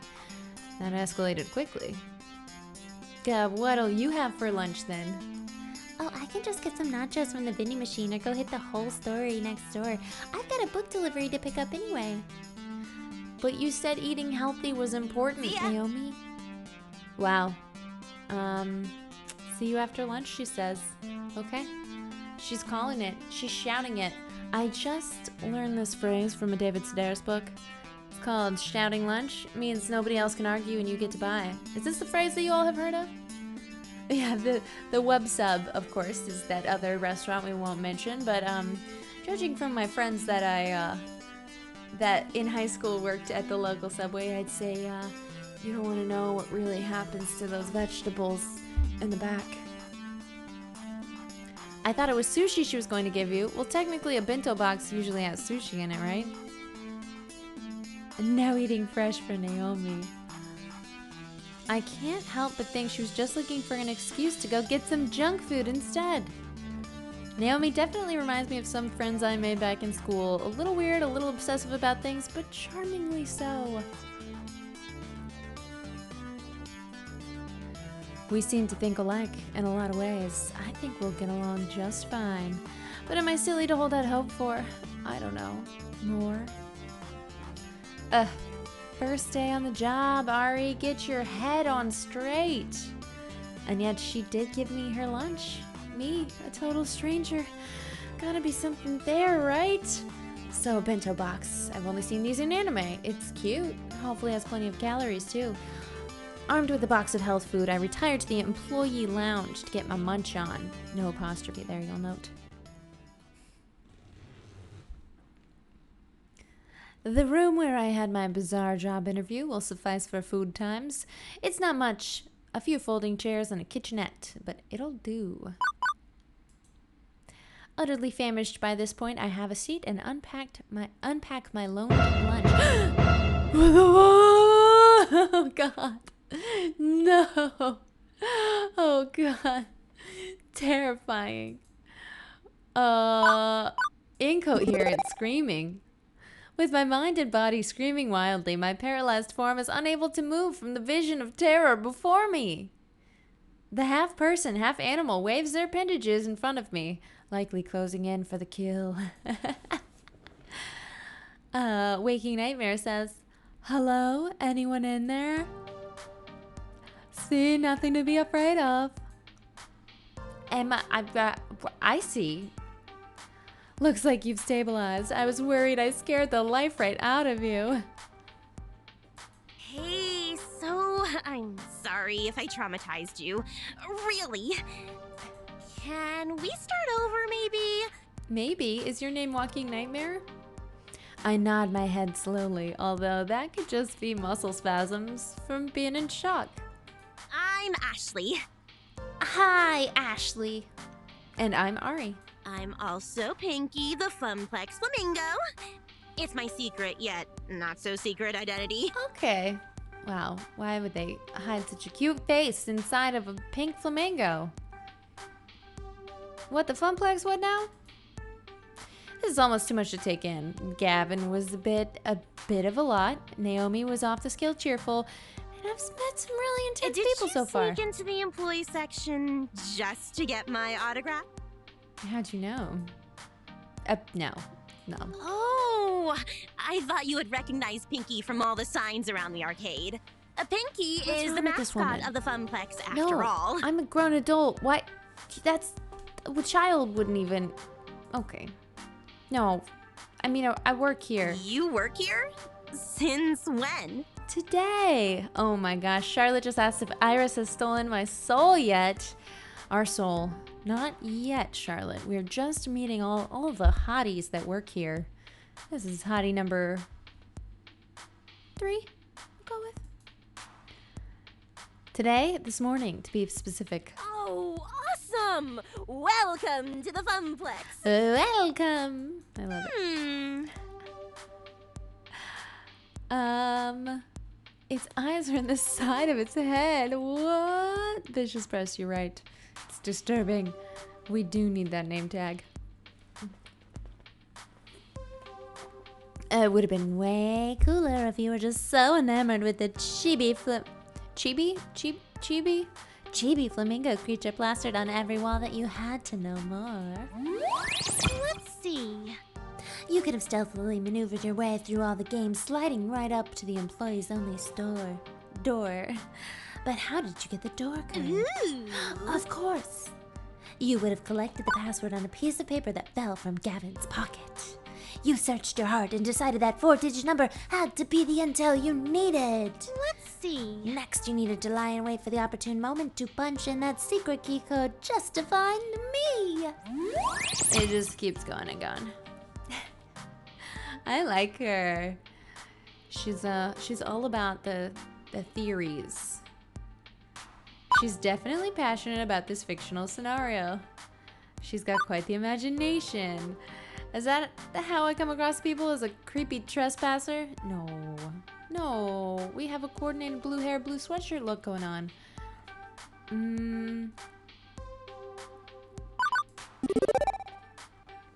The way she just takes an idea and runs with it. A lot of people might find that weird, but I kind of dig it. Until it turns into conspiracy theories. That nightmare fuel flamingo is a chibi? I don't know what a chibi is. Shows a lot of imagination. I wonder if she's a writer or something. And how would you have snuck out, I wonder? I could have helped. But for a price. Yes. She finally realizes she's been babbling to herself for a good couple of minutes. Oops. Sometimes I get swept up in a good story. I mean, I gotta find some way to make this job more interesting. Is it really that dull here? No, not really. I just crave a different kind of excitement than beeps and boops, screaming children, and broken machines. You aren't really painting the best picture here. Ah, jeez. I don't mean to be a downer. I just want to move up in the world. I've got things to accomplish, mystery murder novels to write. No, it doesn't say that. Dreams to fulfill, cosplay to make. Cosplay? As we switch topics, it's like she's a completely different person. Ashley's eyes light up and she smiles. Yeah, you know, like dressing up as your favorite video game or TV character. I love it. I think she's trying to invite you to Flamingo's nightclub. Dope tongue, you could be quite right. Kitty Cat Cosplay, we said your name. You've been summoned. Yes. Oh, Chibi is a diminutive, baby cute version of adult characters. Thank you, Ruel Miller.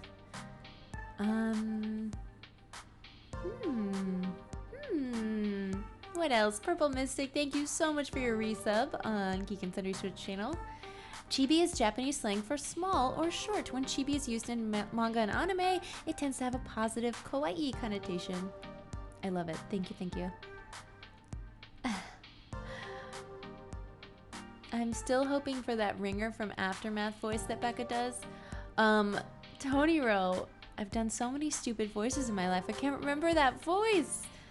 I do remember Aftermath, the game though. Great game. Okay. It's so empowering to be able to make your own costume and wear it proudly. It's even better when people recognize what character you are. Does this track, Kitty Cat? Empowering, really? Granted, she certainly had the power to stop my heart for a few beats. Yes! Definitely. You want to try? Got a favorite game character? I can help you make your first cosplay if you want. In fact, I made this one. I think Ashley is pointing to her flamingo costume, but it's a little hard to tell with their hands as feathers. So, Pinky is your creation? Intentionally? Yep. Looks pretty good for my first mascot cosplay, doesn't it? I'd probably stitch my hands together if I tried that, true. If you're going for terrifying, then yes. I don't know heads from tails, but I can appreciate it. I don't want to be rude, but she was terrifying. I could totally see that in the next Super Slasher 16 film. I won't be able to unburn that image from my mind. Well, I have always wanted to be in the movies. I could be the next Dan Wilson or Ray Harryhausen. Let's see. I can see it now. A dark and spooky night in a dark and spooky mansion. Kitty Cat says, most of the time when it comes to cosplay, people have different kinds of opinions of what cosplay could mean. Well, I want to know what it means to you, Kitty Cat. 6 teenagers were there for the reunion of something that happened in their dark and tragic past. Skip to the end. Everyone dies, except the cheerleader. Anyway, I rode around the Funplex to liven up the crowd to get more people pumped to play some games, and the kids seem to adore it. That makes sense. Although the arcade has been completely dead so far. No crowds to pump or kids to be adored by. Hey, secret between you and me? Ashley motions for me to come closer.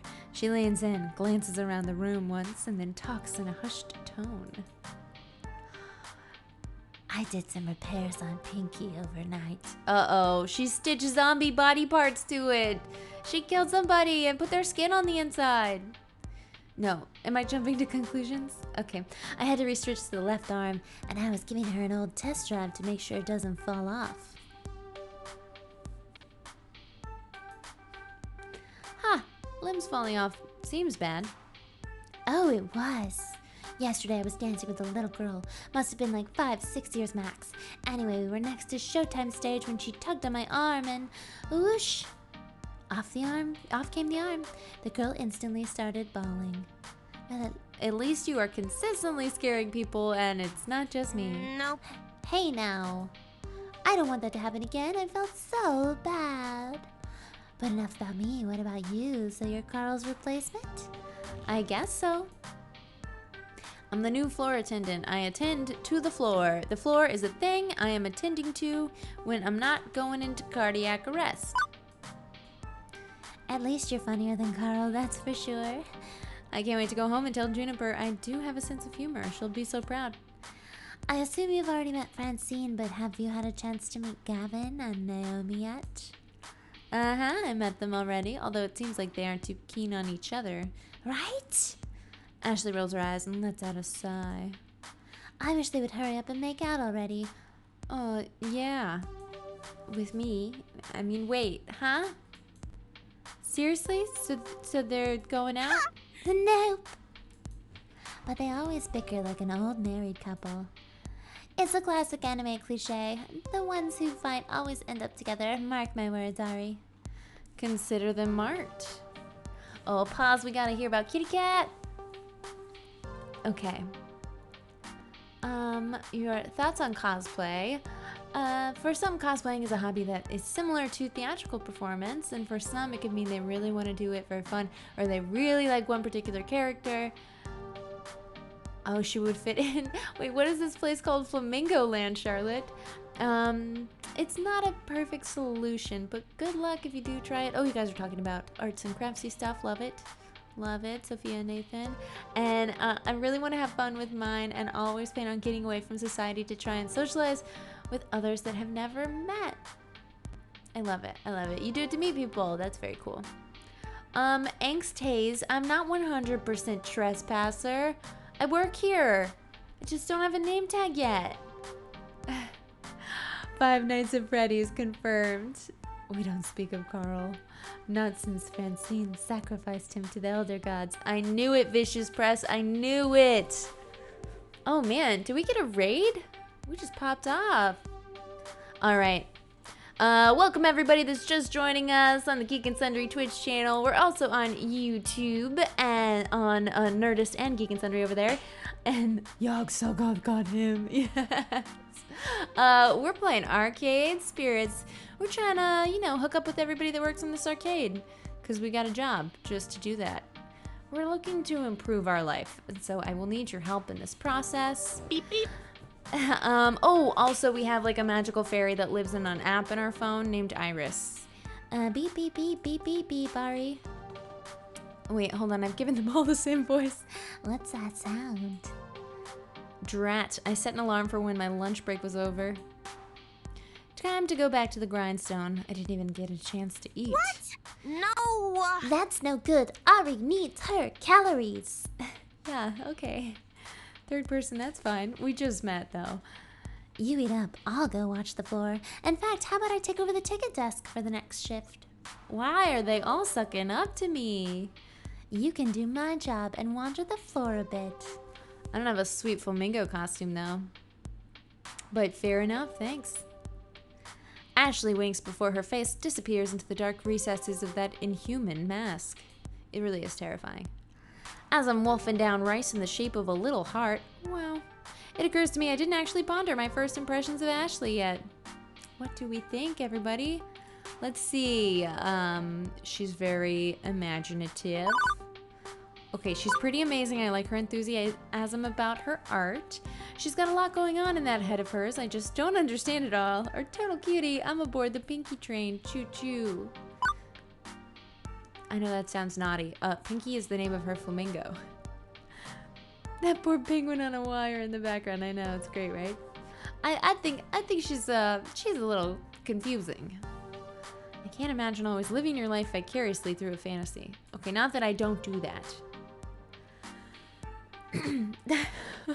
That girl is a dumped out sewing kit. Oh god.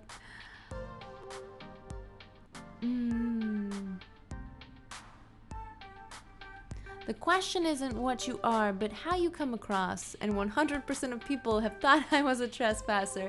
Well, an interesting point you make there, Angst. With lunch in my belly and break time complete, the second half of my workday began. Rolling into the afternoon, the crowd starts to fill out. School's done, and late rising pros are heading out to their arcades of choice. With Ashley covering the desk, my job is to wander the floor looking for problems or potential problems, or just making sure everything's A-okay. But for starters, it's a good moment to collect my thoughts. Got off to the right foot with some of my coworkers and the wrong foot with others. A mixed bag, let's say, but not awful. I need to make sure I get along with these people. They're going to be a part of my life one way or another, and I hope that they can all become an intimate part of my life, you know? 'Cause that would just make this job extra. And if Francine's willing to pink slip her grandson, well, I'm expendable. I should be careful. Hang on, no time for daydreaming. I think I spot. Let's see. 3 possible issues to look into. I should have time to get to all of them, but which do I tackle first? We've got. You ready, friends? I need your advice on what to pursue.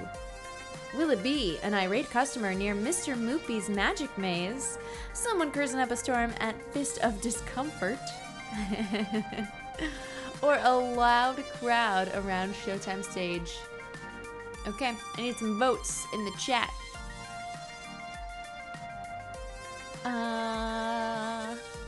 Oh, bye, Tony. I appreciate you hanging out. Choo Choo, I like her, but I don't think we want to be a conductor aboard that crazy train. Oh, very cool. You know one of the writers and the voice actress for Iris. That's amazing, Nacho. Nacho so loco. Okay, everybody loves Fists of Discomfort. Well, loved is a strong word. Is intrigued by Fists of Discomfort. There's a lot of shouting coming from the center of the arcade where Fist of Discomfort is being played. I remember Iris telling me all about it earlier today while I was bored to death at the ticket desk. Fist of Discomfort, or FOD, is one of the most popular games in the esports circuit. It's been a staple of the scene for over 6 years. One year, Team Wicked Prodigies took on the Unreal and came back to win in the dying seconds of a tiebreaker match to take home a record $5 million prize pot. That's a lot of moolah, I say. And how? Okay, so how does it work? It's a hybrid of real-time strategy and button mash brawling. Fight your way down the top and bottom lanes, clearing waves of ninjas to finally topple the enemy dojo. But that's the action part. The strategy part involves using special abilities, purchased items, and ninja summons. FOD is sheer elegance in its simplicity, the way the different game systems interweave to form one masterpiece of esports perfection. So summon good ninjas, punch bad ninjas, smash dojo. No good ninja would ever smash a dojo. What's that about? Use wax lips on llama? Wait, wrong franchise. The competition is karate chop of discerning temperature. Love it, love it. I'd say... it's Iris. I'd say boiling down a rich game of action and strategy played the world over by top gamers in such a way is a bit degrading, but sure, okay. Magic's just a card game? Yeah, right. Yeah, right. all of which is super interesting and stuff, but right now all I care about is dealing with the loudmouth currently playing the game. The closer I get, the louder the yelling gets. Most of these are words that, oh! What the actual bleep was that? Says Pretty Lady. No, those are definitely all words my mother would disapprove of. You've got to be.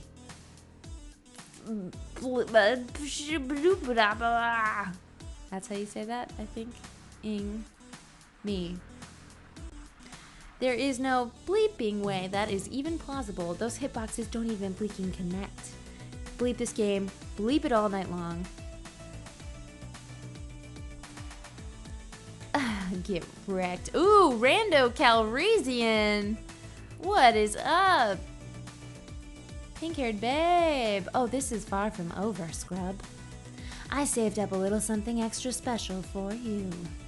I've been baiting you into attacking my sensei, which you fell for hard. Oh, hey. Did I forget to mention that I brought an extra ultimate technique scroll from my dojo? Whoops, my bee. Wait, you haven't been farming. How could... XP share technique with creep waves. Take this. 5-4 exploding death claw technique. Oh, I see what you did there. What? How did you defeat me? No.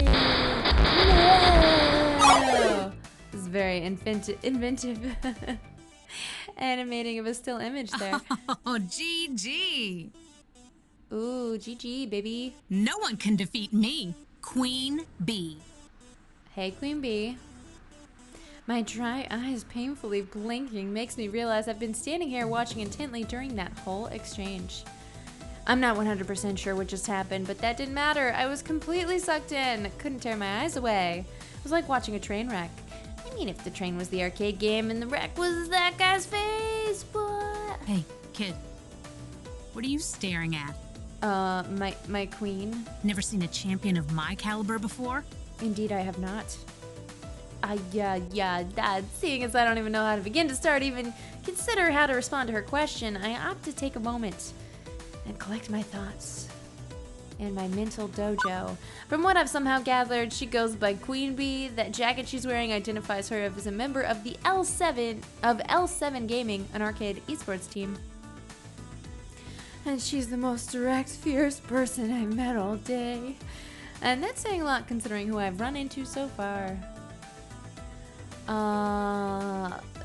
No, she's not rude. She's just a winner, you know?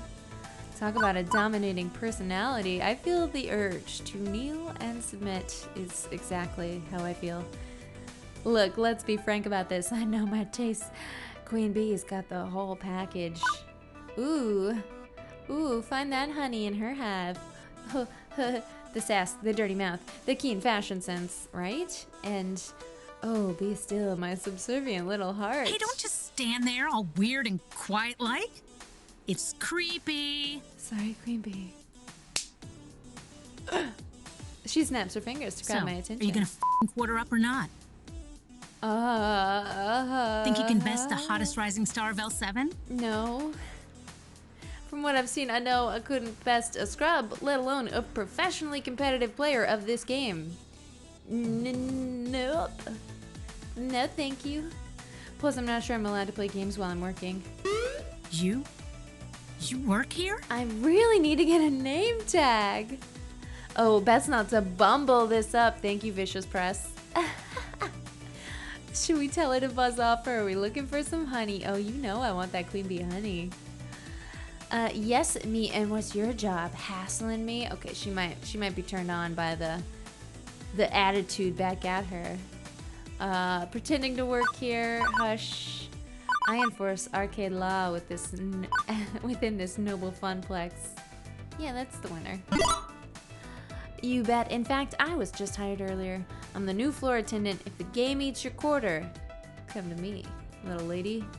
Ha! Ha! Ha! Oh wait, you're serious. Okay then, welcome aboard this runaway train. Hey, they haven't given you a name tag yet. How am I supposed to know who you are? I think that was actually a weird tactic to have me introduce myself to her. I'm Ari. I did technically just start working here 6 hours ago. It might take them time to issue me a name tag.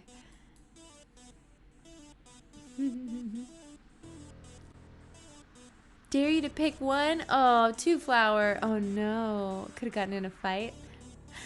Okay. I'll take your dare next time. Maybe they need to send a carrier pigeon to an ancient monastery where name tags are forged in a vast clay oven. Probably. That seems likely. Nah, Gavin's just slacking big time. I'll talk to that silly boy for you. Make sure you get some proper respect. Ooh. Thanks. No problem. We gamers gotta stick together. I'm Queen Bee, by the way. Aggro-style FOD lane pusher specialist for L7 Gaming. Got it. Very, that makes sense, Queen Bee. Love it. I figured when you put your arms over your head, cheered and shouted, no one can defeat me, Queen Bee. Hey, I do not sound like that. Well, you kinda Well, do. maybe a little. It's kinda hot. Anyway, I'm one of the regulars around here, besides Purr and Tio. Is that supposed to be like, boo, boo?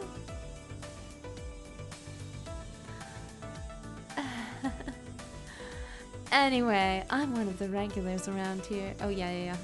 Let's hope you last longer than the last guy. Oh, great. Now she's even making my job into a competition. I hope there's an betting pool, too.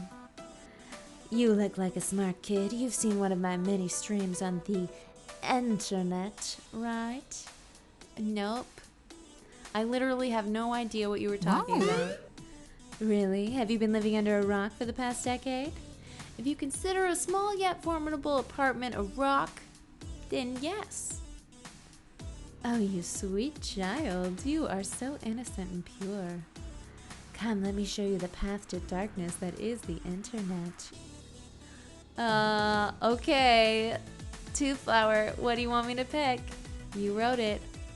She's an aggro lane pusher, it's true. Write your name on your forehead, part protest, part practical solution. Nightcat, now we're talking. Dope Tongue needs a queen bee in life like her. Hey, you know what? Put it out there. Manifest it. I'm on my own? Oh, gosh. Why is your name weird, Yasu? Will it hurt when you fall from heaven? I'm torn. On one hand, I'm curious. On the other, I'm slightly worried as to what I'm getting myself into. Exposing myself freely to the horrors of the internet seems unwise. Come on! And yet, so meta. Please. I promise it's not going to hurt. Queen Bee grabs my arm and pulls me closer to the Fist of Discomfort cabinet. And upon further inspection, I see the whole haphazard pile of tech she's rigged up. You can't just plug one of these cabs into the internet, so I use a number of clip-on webcams and mics and stuff. That webcam there, it broadcasts to my own personal PC back home, which then stream smashes live to my fans. The chat room appears on my phone. Dang, she's got the hookup. Cost a bit to put everything all together, and it takes like half an hour to rig up and test each morning. But after doing this here for a couple years, it's easy peasy. Aside from Naomi grinding her teeth at my clip-on cameras damaging the paint job, I mean. Naomi is the cutest. Anyway, I prefer to stream from the Funplex than from home. There's so much to miss out on sitting by your lonesome with the console version of FOD. The crowds, the wicked trash talk, the community. Wait, you're broadcasting live right now? Are we live right now? No way. Ahaha! F no, that was part of my warm-up matches. You stupid dum-dum. I've got a pretty big tournament coming up, so I try to get as much practice in as possible. Even if it is with a bunch of fodder. As in FOD, dirt, as in, you know, chum. Lunch meat, scrubs, Losers. Yeah, I get. Yes. Queen Bee sees something out of the corner of her eye and glances around the arcade floor. She gives a nod to someone hanging near the Street Fighter cabinet. Ah, my crew is starting to trickle in. We should be starting team practice soon. Wait, what time is it? At the tone, the time will be 2:25 p.m. Eastern. Beep beep. Beep beep. What the? Lesson 3. Fuck! I gotta go live in 5 minutes. Listen, kid, it's been swell. We'll chat later, alright? Sure, yeah. One thing, can you keep the swearing down at least a little? We've got kids around here, and I don't want you to get in trouble with Gavin. Him? Meh. But for you, I'll keep it to a PG-13 rating. Pretty sure you can drop F-bombs in PG-13. Oh, future TV! You thought my voices were really in-game? Until I blubbed. And now, if you'll excuse me, there are some butts out there that I need to kick. Later. So different than the in-game voice. Later. And with a wave and a twirl, she completely abandons me and returns to her fist of discomfort game. Queen Bee fires up her broadcast rig, and the shouting and milder swearing start up again. I should probably get out of here before I accidentally end up on the stream. Is it wrong of me to crave being stepped on by her? Hey, I gotta be me. We've got a good chemistry so far. Note to self, check with Gavin about the ethics of dating your customers. Not that I'm committing or anything here, just, you know. Let's see what to handle next. Flirty indeed, Sophia. We're living our best life. Did Iris just cut off the queen? No, she didn't. Oh man, fighting words. Okay, what do we want to do next? Showtime stage or Mr. Moopy's magic maze? Never ask and you'll have plausible deniability, right? And you know, Gavin may be trying to get with us. He may give us an answer that suits his purposes.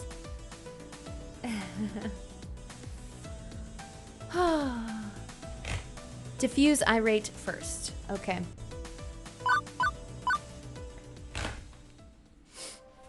My mutant floor attendant senses detect danger from the left-hand side of the arcade. I quickly rush all of 30 feet to the scene of the crime, already in progress. Oh, this guy. Those are some large fingers, angry rando. Come on! Hurry the F up and finish your game! Do you work here? I saw you behind the desk earlier. Note to self, ask Gavin for a name tag or something. Yes, I'm Ari, the floor attendant. Well, stop attending to the carpets and attend to me. I want this to wrap up his damn game so I can play. Wow, not gonna get you anywhere, buddy. Ashley's face is obscured beneath her costume's mask, but I can feel her wince as the man curses up a blue streak. Sir, there are children present. Please keep the swearing to a minimum. You kick this fat piece of S off this game and I'll sing Mary Had a Little Lamb all you want. Figuring I ought to hear the fat piece of shit side of the story before rushing to a judgment, I tap the player on the shoulder. And he doesn't even notice my tapping. So I tap him again, twice. I think it's just a super impenetrable leather coat. Sir, there are other players waiting to give Mr. Moopy's magic maze a spin. Curiously, the player looks up at the game's marquee. Thank you, Naomi. Which simply reads Moopy. Oh, what's his voice gonna sound like? Oh man, we need to hear this voice actor first. Oh, Super Saiyan Retro Pro, you're so sweet, thank you. Gavin may need someone to help him out of that vest. Oh, you know he will. I mean, those buttons are there's way too much pressure on them. Definitely gonna need a hand. Definitely. Alex is updating all avatar names to Angry Rando. I love that. Yeah, feels right. Feels right. Super high-pitched lumberjack? Lumberjack. You know the game's full name? No. They're all my male voices are versions of Keanu. Sure, I played it a lot when I was a kid. Oh, Mr. Moopies looks a lot like a different game. It's actually called Mr. Moopies Magic Maze, right? Wizards and pellets and monsters and stuff. What does a lumberjack sound like? Oh, he could be Irish, yeah. Yeah. A bit terse. He's laser focused on the game, and I can see why. He's currently sitting on 714,900 points. Holy crap, that's a heck of a high score. Or as this other guy would probably put it, oh, shit, this is shit. Trying to read curse words without actually cursing is a very difficult task. That's an F of a high score. Angry Rando says, excuse me. Right. Sir, can you please wrap up your game? Nope. I'm keeping good pace here. Plenty of lives stocked on par for getting close to the world record before the kill screen. Somehow the thick arcade jargon sounds classier when draped in... Oh! I'm really effing this up. Okay, British accent. Like I'm watching some documentary program on the BBC. Yeah, but this is a public arcade. Other folks want to play the games too. He finishes clearing the current board while pondering the predicament. Okay. At first I think he's stepping away to end his game, but he's letting his stock of 50 extra dudes slowly deplete as he pulls out his wallet. Without pause, he pulls out $3,000 in cash and holds it out. Will this cover it? Yeah, You could just take the machine home for that. For a moment, I flash back to that movie where some dude pays another dude to sleep with his wife and they roll around in bed covered in money and, yeah. Covered... What, exactly? The cost of the game. Nope, still Irish. British. Yeah, mate. Oh, right. Yeah, cost of the game. The game itself. I want the game. Yeah. I've never seen this much raw cash in one place at any given time. It's not even in 20s dudes rolling in Benjamins. Well, that's a lot of money, bro.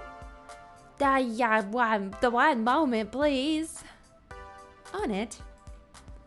Fortunately, Iris has already has my messenger app open for me with Gavin's contact info preloaded. Oh, she good. With trembling fingers, I key in.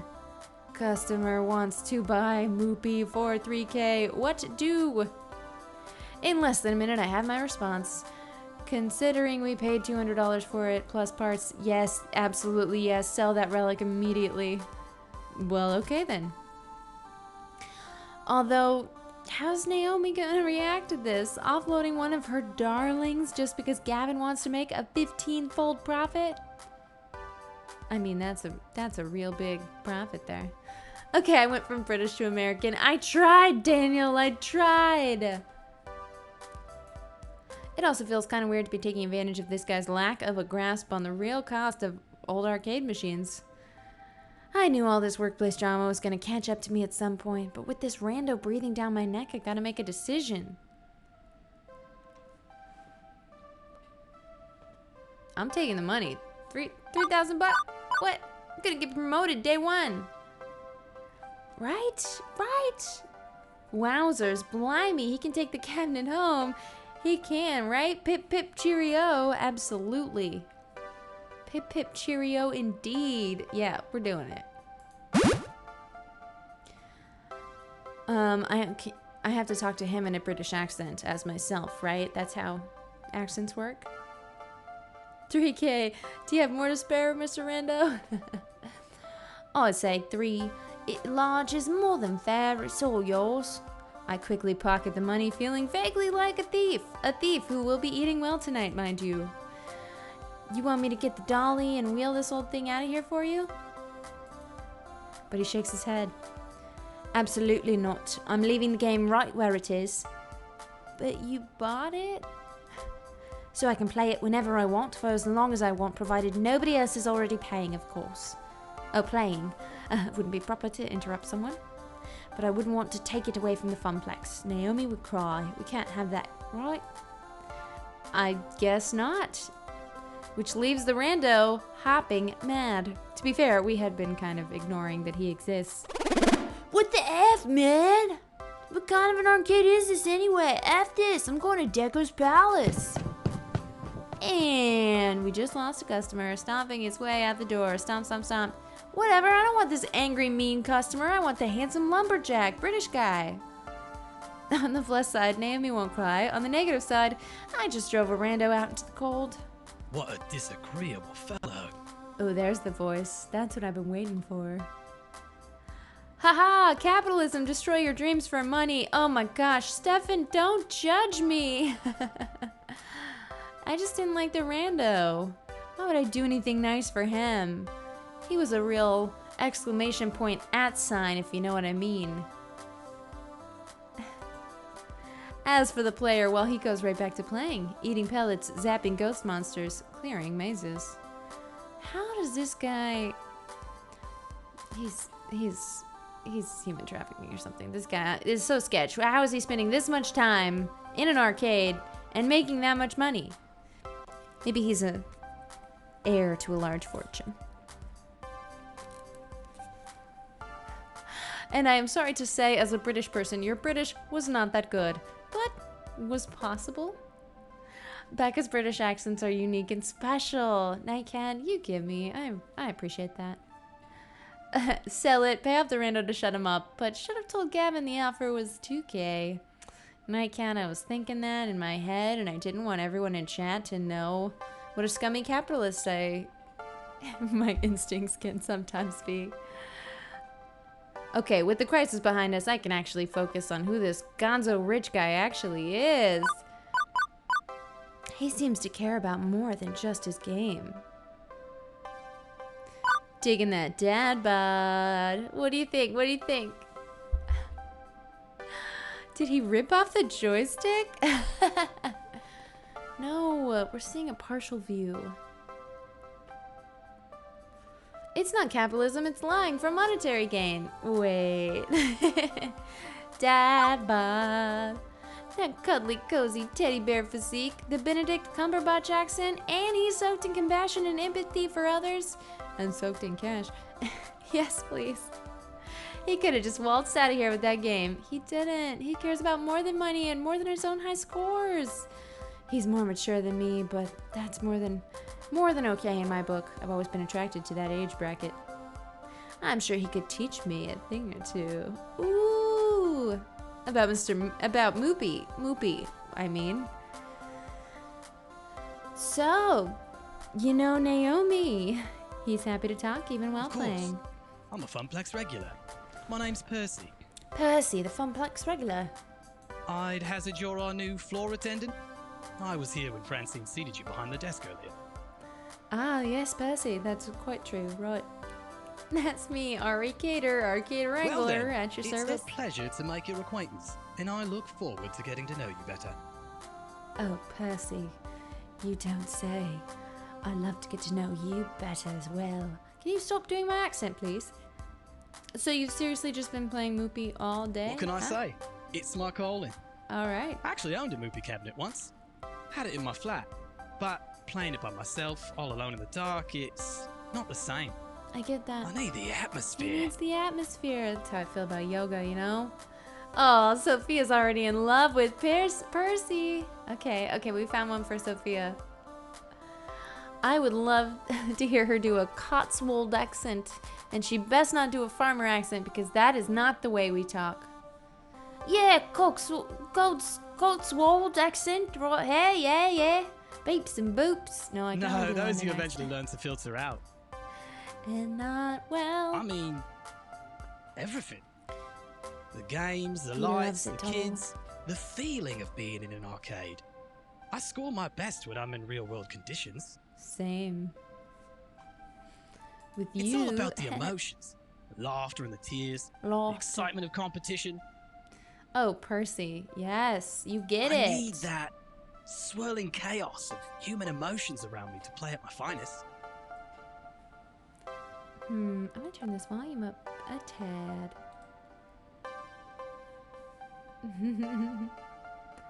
Celeb gamers are a known type of rich person. Is this true, Angsthaze?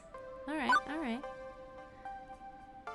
Cumberbatch, just don't ask him to say penguins. Naomi gets that. She keeps Moopy in top condition for the day I eventually land my high score. What's the current world record then? About 3.5 million.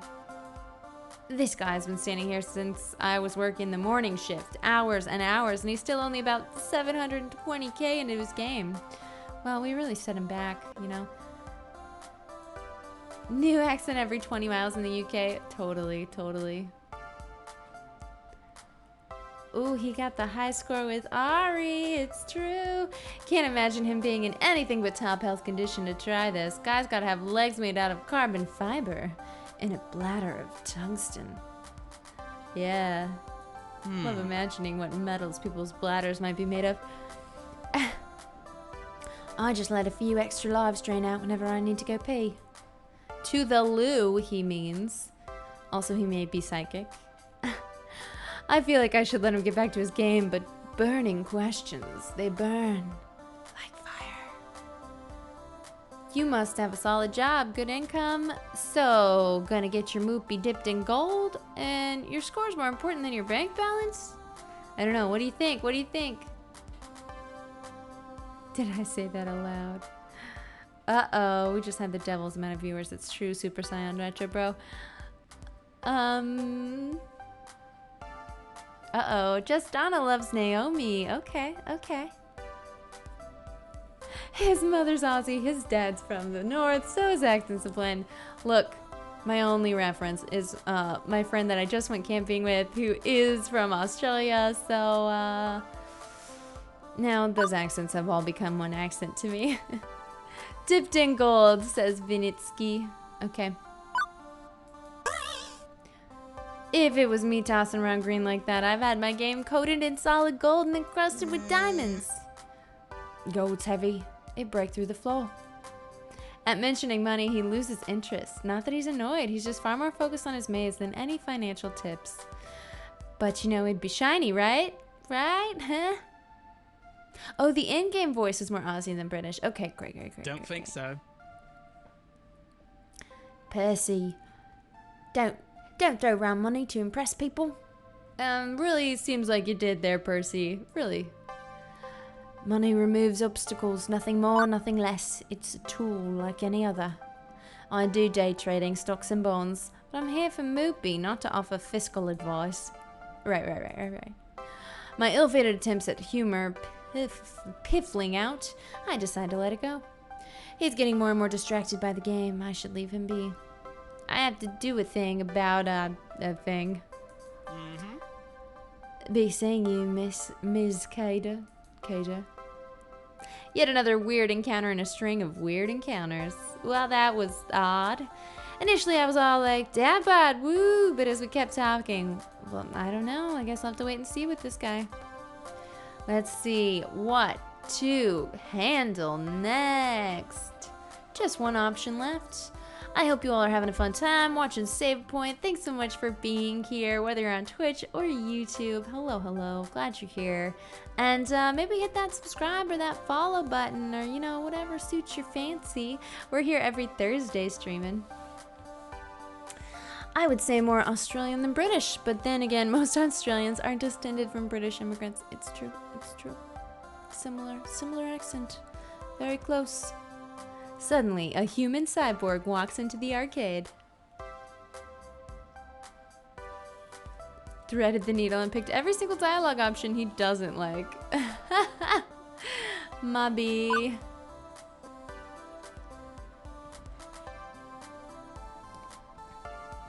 In the distance, I see a number of people gathering, which is surprising since the first half of my shift was complete and utter solitude.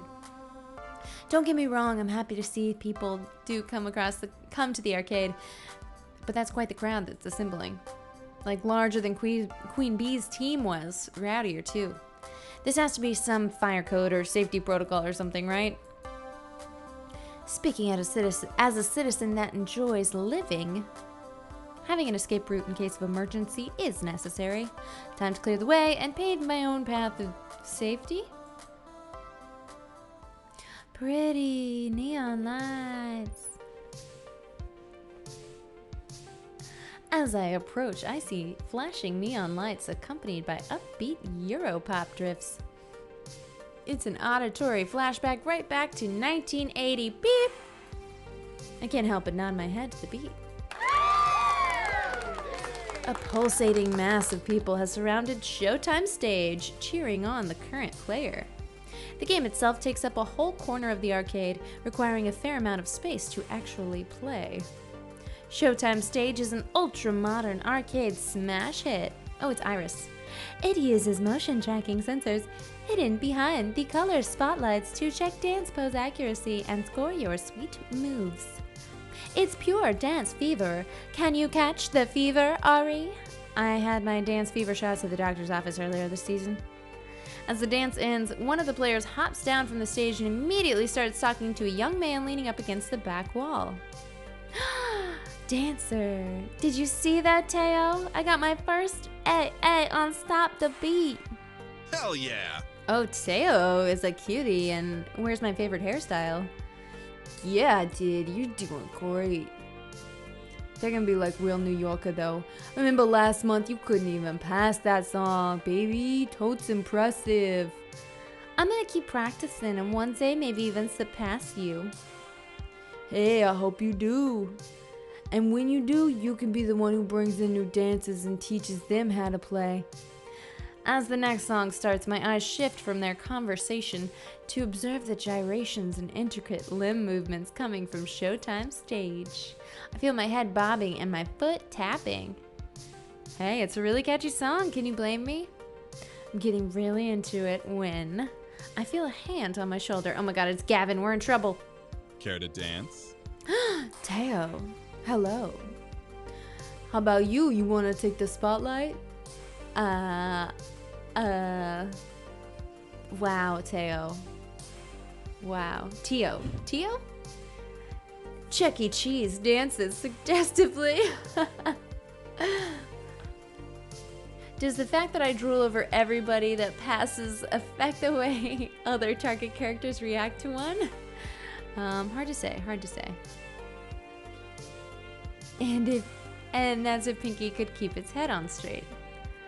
It's true, they all are all cuties. Hey Marco, how's it going? Okay, so what do you guys think about Teo?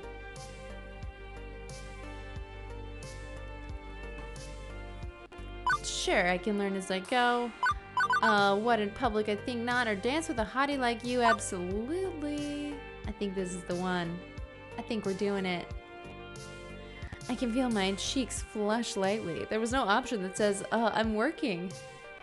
A cute boy just asked me to dance with him. Granted, it's for an important arcade dancing game rather than junior prom, but this rarely happens to me. My heart skips a beat before I can find enough composure to respond. Me, really? Gavin sounds like the sort of guy who would dock your pay for displacing a customer. Hey, but we made up for it. That guy was never gonna spend $3,000 here in his whole lifetime. Mr. Angry Rando. Okay, alright. Well, me, really? Hello. Oh, this is how he recruits new dancers. I get it. You and only you. How could I resist to ask a gal such as yourself? You caught my eye the moment you walked over. Hey, wait. You're new here, right? This voice actor, though. Angst says, remember that bit about being mature enough to handle flirtation and dancing at the same time? I don't know if I can handle it. It's a lot. Yes, very new. Name's Mateo, like but everyone here just calls me video Teo. Game virgin. Great name. Teo's the best, says a dancing rando. Greatest guy here. He's sort of like our leader, yeah? Oh, please, I'm nothing really. Oh, I'll follow you, Teo. He looks directly into my eyes. Nothing as special as you. Did you see that little dip he did? Ooh, that was good. I just like to show newbies the ropes and teach them how to play. Our community is small, but we're all super close. You can do whatever you need with your ropes and me. I think you'd be a perfect addition to our gang. Go on. So, what do you say? Play our silly dancing game? Indeed I will. I'll play your silly dancing game. Teo outstretches his arm to me, waiting for my hand to grab his. We're going for it. I couldn't care less that I'm supposed to be working. One does not simply refuse to play a dancing game with an attractive guy. It's like that one dream I keep having, but it's actually true. Oh, man. Gavin's best will remember that. Was Teo one of the two Queen Bee mentioned along with Purpur? Oh, yes. Yes, he was. They're just teammates is all.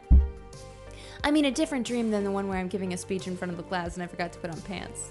Without thought, I take his hand. Yes, 1,000 times yes! As I'm about to step up on the stage, an ominous shiver crawls down my spine. I glance over and spot Ashley standing behind the ticket counter. I know I can't see her face behind the mask, but I can totally sense she's glaring daggers my way. It's creeping me out.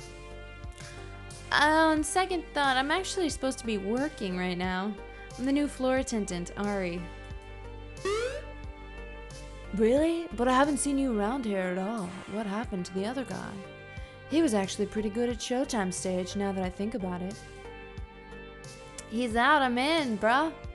It's currently year 0 of the floor attendant Ari regime. Hello there. Well, it's an honor to meet you, Ari, he says. I hope we get to know each other well. Indeed. For someone that loves Showtime stage as much as you do, I haven't actually seen you play yet. True, most of the time during these meetups, I tend to let everyone else play. I'll go around making sure everyone is happy and having a blast. But what about you and your feelings? Teo shrugs. My happiness comes from making other people happy. That's all I need in life. Which is well and good, but I still need to deal with this crowd. How best to handle it? Okay, our options are, hey, want to film a workplace safety video? We need to seriously talk about crowd sizes, and can you disperse your fans for me, please? I'm kind of thinking, is the hat bill part of the hoodie? Oh no, I think it's a layered situation. Okay, what do we think? What do we think? Well, Ashley was covering for you. It's true. It's true. I'm gonna ask him nicely to disperse our fans. Uh-oh. Angst says dancing safety video. But you've got to break up the band unless you want to film one of these retro 1960X public service announcement videos where someone loses a leg dancing off the stage and into the crowd. I guess they're kind of overdoing it a little, shaking hands with danger. Hey, when the heat is on and the lights are shining, these things happen. I'll take care of it. Luckily, the song that was being played just finished. Teo jumps up on the stage and cups his hands over his mouth. Hey, listen. We need to keep the area to the left of the stage clear. Oh man, but why? Oh, I should invite him to the Flamingo Club, it seems. I like my spot, says Wallflower Rando. Hey now, you know the deal. We'll all have to be cool about fire safety. It's Ari's first day, so let's show her some respect. I see everyone turn around and glare at me. Great, now I'm gonna be known as the party pooper. I guess I've had worse reputations in my lifetime. Like that one time I had to close the pool because of that dirty bandage floating in the water. No one would talk to me for a week. Hey, don't disappoint me, crew. Ari's just doing her job. Reluctantly, the crowd reshuffles itself in a semi-orderly fashion.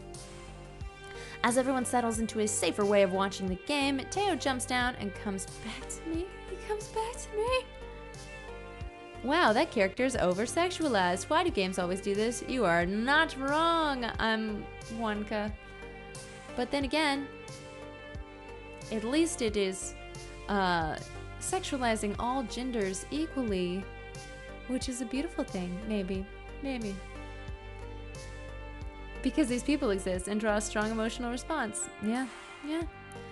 Ooh, did I choose that path? Is that me? It might be me. I might have done that. Better. I nod, genuinely impressed with how Teo can capture his community's attention. They listen to him and have the utmost respect for him. Ooh, commanding respect. Now that's hot. Didn't mean to cause any trouble. Sometimes we just get so caught up in the game, you know? Of Oh, course I know. you know.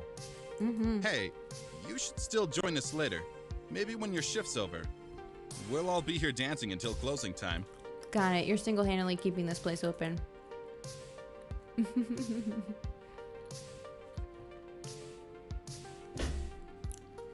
As long as that dancing is within the law, carry on. Officer Ari has spoken. I start to walk away, ready for my next adventure, when I remember something I should do. I turn back to Teo. Hey. Thanks. No problem.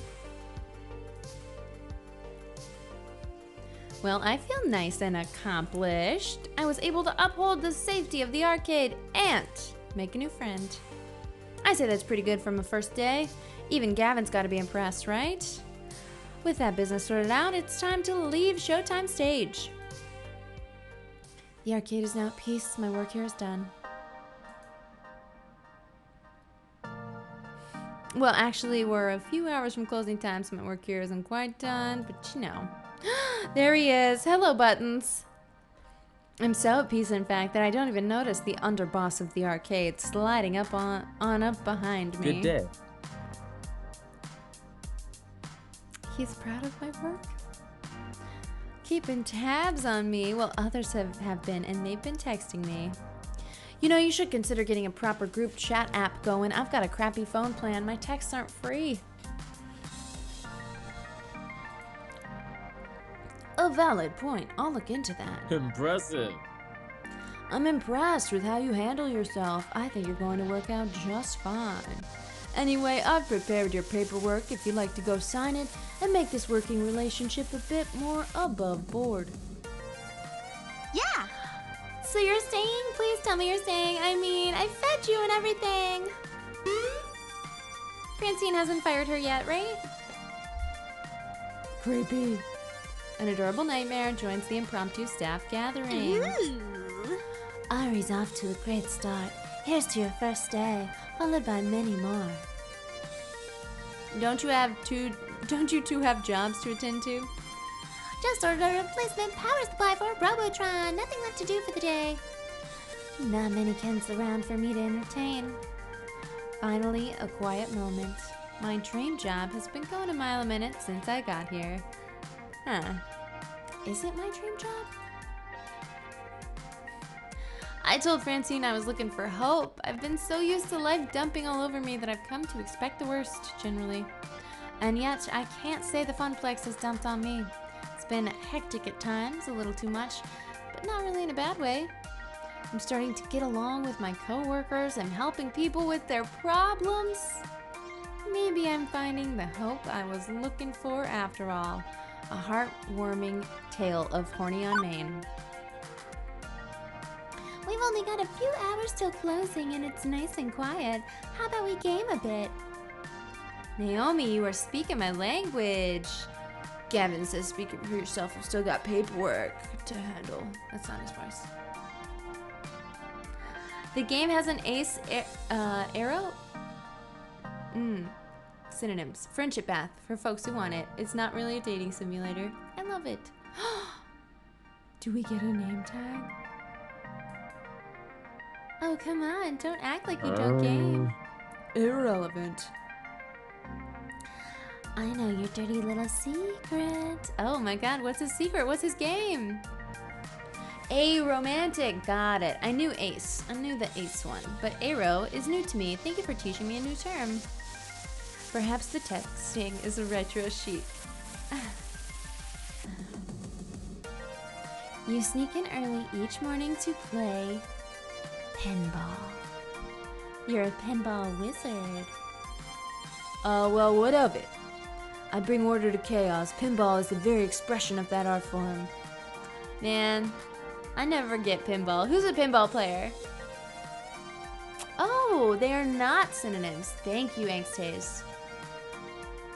Interesting. You know what we should do? Impromptu pinball tourney. The girls are giggling and I'm finding myself smiling right alongside them. All in all, not a bad way to end my first day. Yay! We made it. We made it through day 1. By the way, I've booked a birthday party for this afternoon. What? Francine, we were almost done. Oh man, no one's into this. The looks of confusion, outright terror on their faces, all laughter dying off immediately, are vaguely concerning to me. Sorry, I meant to tell you, dears, but I plumb forgot. Is there a B on plum in this context? I didn't know. Pinball is great, a lot less random than people think, says Kamalisk. Hi Kamalisk, how you doing? Oh man. So I hear from pinball wizards, and yet it never works that way when I try and play. Oh, Francine has to call Cthulhu. How old are the kids in this birthday party, may I ask? It's her 5th birthday. Oh, to be young again. 5-year-olds? Naomi starts pulling at her hair, eyes wide and trembling. Throwing ski balls overhead into the glass, jumping up and down on pinball machines, putting chewing gum in coin slots. Pulling at my costume, tearing off pieces of it. Naomi, Ashley, keep it together. We survived kids' birthday parties before. Doom, the end is nigh. I'd hate Well, to I'd get in the hate way to of all get the in- fun. Yep, it's time for my afternoon nap anyway. Francine! No napping! Fun, dears. Battle stations, everyone. I'll take a desk so I can oversee operations. Ashley, greet the kids. Naomi, watch for hardware damage. Ari, roaming duty. Look for trouble. Do what you can. Prepare yourselves. They are coming! Yes, Francine is the owner, Nightcat. Like an oncoming tidal wave, the rumble is felt before it is seen. Parents pulling into the parking lot, minivans disgorging kindergarteners, and suddenly... an explosion of small humans rushes the door, bursting into the arcade before scattering every which way. Even before any of them can get tokens, they're grabbing at joysticks, mashing buttons, eager to get their game on or even just pretend to be playing. Good call out. The crew assumes battle stations. Naomi by the fragile pinball machines. Ashley near the door, trying to distract the incoming kids to greet them. Gavin, armed with pre-stacked $10 rolls of tokens, quickly exchanges them with the adults. Beats waiting in line at the change machines. As for the pro gamers, well, Queen Bee and Teo's friends bolt for the exit, abandoning them. Keen on getting out ahead of the surge of kiddies, I guess. That's all very well and good, but I've got no idea where I'm supposed to be. Roaming duty, Gavin said. Look for trouble, Gavin said. I mean, I was doing that before, but now the chaos is multiplied. For a few minutes, I'm like a pinball, being bounced around. Or like that frog trying to cross a highway of traffic. Eventually, I spot 3 possible problems on the rise. An Ari, professional floor attendant, is ready to attend to them. Oh, 3 more problems. Which of these should I tackle first, though? I may not be able to deal with all of them in time. Maybe Teo and his group should book as a party for greater leeway in gathering size. Angst. Excellent practical advice. Oh my god. Francine. I'm going to dream of all the sacrifices to our dark lord. Later, minions. What do we do? Kids fighting over cupcakes. An angry adult shouting at a kid. Near Teo and Queen Bee. Or a little girl crying over her stolen tickets. Near Percy and Gavin. Which fire shall we put out first? I'm into cupcakes. These children are the pandemic. I can smell disaster on the wind, and it smells sweet. Must protect Naomi. Oh my gosh, good call, but we have that up. As in, I can smell that box of birthday cupcakes one of the parents left near the ticket desk, with kids swarming around, scavenging for their favorite icing flavors. Colors. Yes, of course, they're all flavored the same.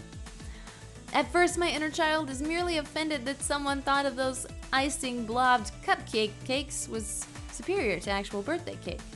But there are clearly larger issues at stake than that. I want a chocolate. She is Don't large take for all the 5. chocolate. Growth spurt, huh? I want 2 cupcakes. Give me 2 cupcakes. Wow, what a greedy boy. No fair. Everybody gets one, and mine's gotta be chocolate. Kids are the worst. I hate them. Gavin's vest can handle things for now. When there's no more room in hell, the kids will walk the arcade. So true. All right, the kid at the front grabs the Finders last keepers, one. Losers weepers. Man, this boy sucks. Get out of here. The parents aren't paying attention, complaining about their jobs and the weather and the PTA. Meaning when the first cupcake is thrown, no one's there to stop it. Oh God, no, there's no one here to clean it up but us. Nightmare. I want chocolate. Someone needs to put this little bitch in line. I mean, Derpidel just called the police on these children. I didn't mean to call her that. That was rude. I didn't mean it. As blobby wads of icing and sponge cake go flying, I glance over to the coin-op games, which are about to get cut in the crossfire. Oh God. No, Naomi, I'm so sorry. Naomi, who's busy trying to unjam a joystick one of the kids waggled too hard, looks up to see cupcake onslaught coming her way. As does Ashley, whose fuzzy costume is nice and inviting target for flying confectionery. Oh, that's not machine washable. Act fast, Ari. Okay, I'm more into Naomi, but Ashley's issue is more prevalent. I want to do both.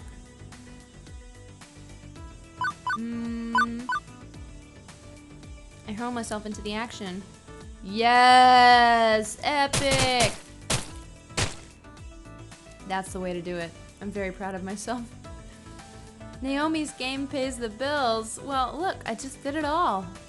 Numbness sets in as multiple rounds of frosted-coated mortar fire impact against my body.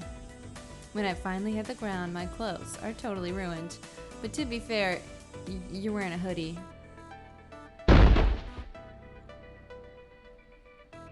Dope Tongue, thanks so much for hanging out. Appreciate it.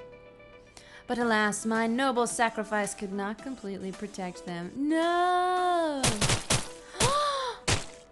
Naomi seemed to get the idea and shields the game with her body. A few stray cupcakes that missed me hit her, but otherwise no damage done. Ashley takes a few shots, unfortunately, but it could have been worse. As parents swarm to round up the cupcake war instigators, Naomi and Ashley kneel down to check on my fallen form. Ari, are you okay? How am I? Could be paralyzed from the neck down. Ari, blink once if you're paralyzed. Blink twice if not. I'm not paralyzed. Oh, hey, or you could talk. That works, too. Yeah. Oh man, cupcake to the crotch! It's true, it happened. Naomi helps me to my feet, although I have to be careful not to mingle my icing with her icing in the process. Ugh. Days like these, I'm glad I wear an apron. Ooh, cupcakes are food, not fashion. Oh, Colored poops. icing is just the worst. I think I can get these two out with some club soda, fortunately. Guess they got all of us, huh? But Ari, worst of all. You know, that was super selfless of you, trying to save us from the splatter. Speaking as a floor attendant, you score a silver medal. Wait, that's second place. Despite all of us ending up splattered a little, they seem in good spirits. I should try to keep that rolling. My cupcake foo was not strong enough. I must now go meditate under a waterfall and train for 10 years. That feels right. No mere cupcake can stop me. I am hardened and stalwart defender of this arcade.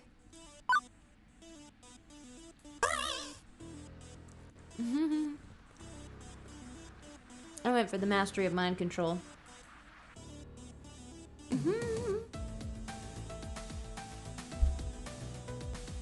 Thanks, Mr. Diddle.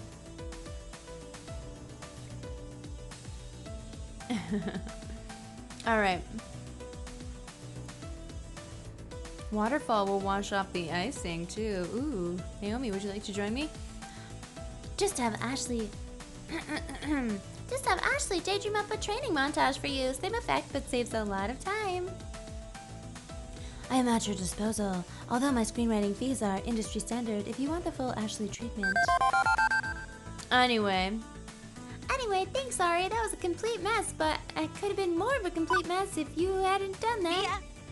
alright. I see that I hedged. I hedged my bets. I could have made a more drastic decision to choose one of these lovely ladies to be my queen. But I didn't want to choose. I better get back to fixing this joystick. You should clean up and get back to it. Also, the party's still going. Good luck. Alright, Ashley, you clean up Pinky. Alright, it could have gone worse. I kept their spirits up. Even Ashley, who had to clean icing out of her fuzzy felt, came out of it cheerful. With a brief nod from Gavin, I snatched one of the official Funplex t-shirts to replace my cupcaked top. After a few minutes in the bathroom to change and wipe icing off my pants, I'm ready to go again. Right, that's sorted. But the other two situations are about to spin out of control, and I've only got time to deal with one of them. Which one? Okay. I need you guys to ship whoever you want to see in our final interaction of the day here on Save Point on Geek and Sundry and Nerdist. Either we're gonna impress Teo and Queen Bee, or Percy and Gavin. What do you ship? What do you ship? I do need water, but I don't want to abandon you guys.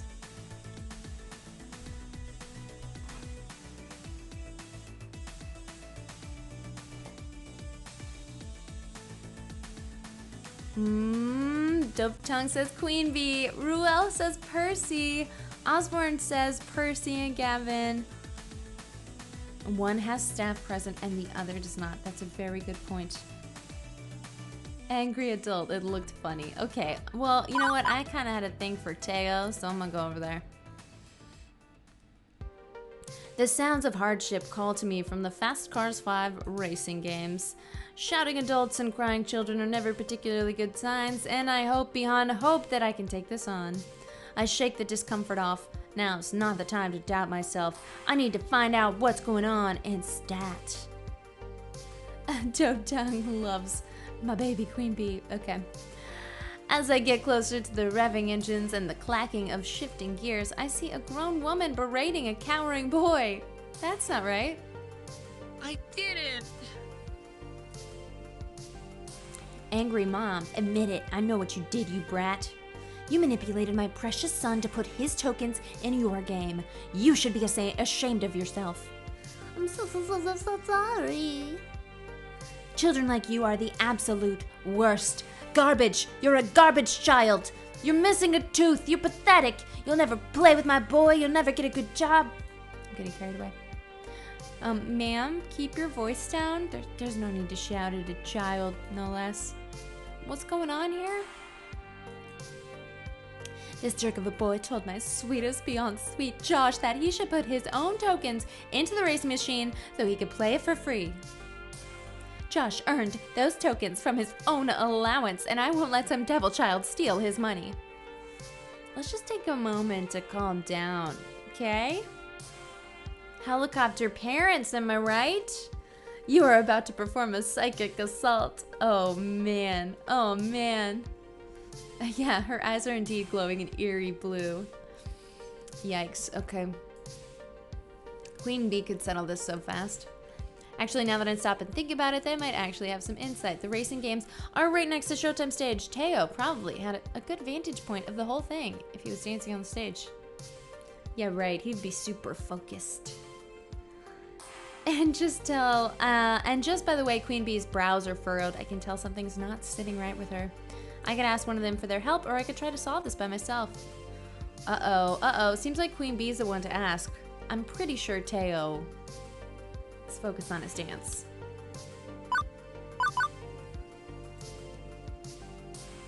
Since Queen Bee has been consumed by rage, I bet she knows what's really going on here. I wave her over to join us. I attempt to reach out to her for guidance. Ma'am, I know you're upset right now, but I think that lady is a effing no good piece of @ exclamation point, hashtag question mark, @ exclamation point. Nope, not helping. This is in fact the furthest away from helping I could ever envision. The kid runs away to avoid the loud people as I try my best to defuse the situation. Hi. That boy did nothing wrong. Nothing. Excuse me? Pardon, how dare you? There's no way I'm getting a word in between these two. I sign and resign myself to watching it play out. How dare I? How effing dare you for yelling at that kid? I don't care if he did what you claim or not, you've got no right to traumatize him over it. He's a thief, and he'll grow up to be a no-good criminal. Just like my husband. Yeah. Hey, Geekstronaut. Oh, we're almost out of here, but glad you made it. Yeah, now they should fight. That still doesn't effing matter. Do you honestly think, take a single effing second of your life and really think that shouting at a child is an effective way to handle this? No, but I've taken way too many pills today, and I just don't know where to channel my aggression. I mean, you can't tell me how I should act. Who do you think you are? I am the nemesis of evildoers. She's definitely streaming this, right? Trucker parents? I am the nemesis of evildoers, righter of wrongs. The rising star of L7 Gaming! Queen Bee poses in her trademark pose. No one can defeat me, Queen Bee. Legit, yeah. And in the name of the Funplex, I'll punish you! What? Well, I never. In all my years. You're far worse than that impudent child. Josh! We are leaving this horrible arcade right now! Well, that's one way to handle that. The woman scoops up her child and storms out the front door. I don't think we'll see her son anymore, and frankly, I'm okay with that. Once they're gone, Queen Bee turns her attention back to me. Come on! People like that really piss me off. My blood's still boiling. Oh, hey. Thanks for the backup. You're welcome? I mean, you just sort of, you fought with, you didn't help. Yeah, I know you had my back, kid. I can sense that you're like me. I can't stand to see people get screamed at. It sucks, you know? I mean, wasn't she screaming at somebody earlier today?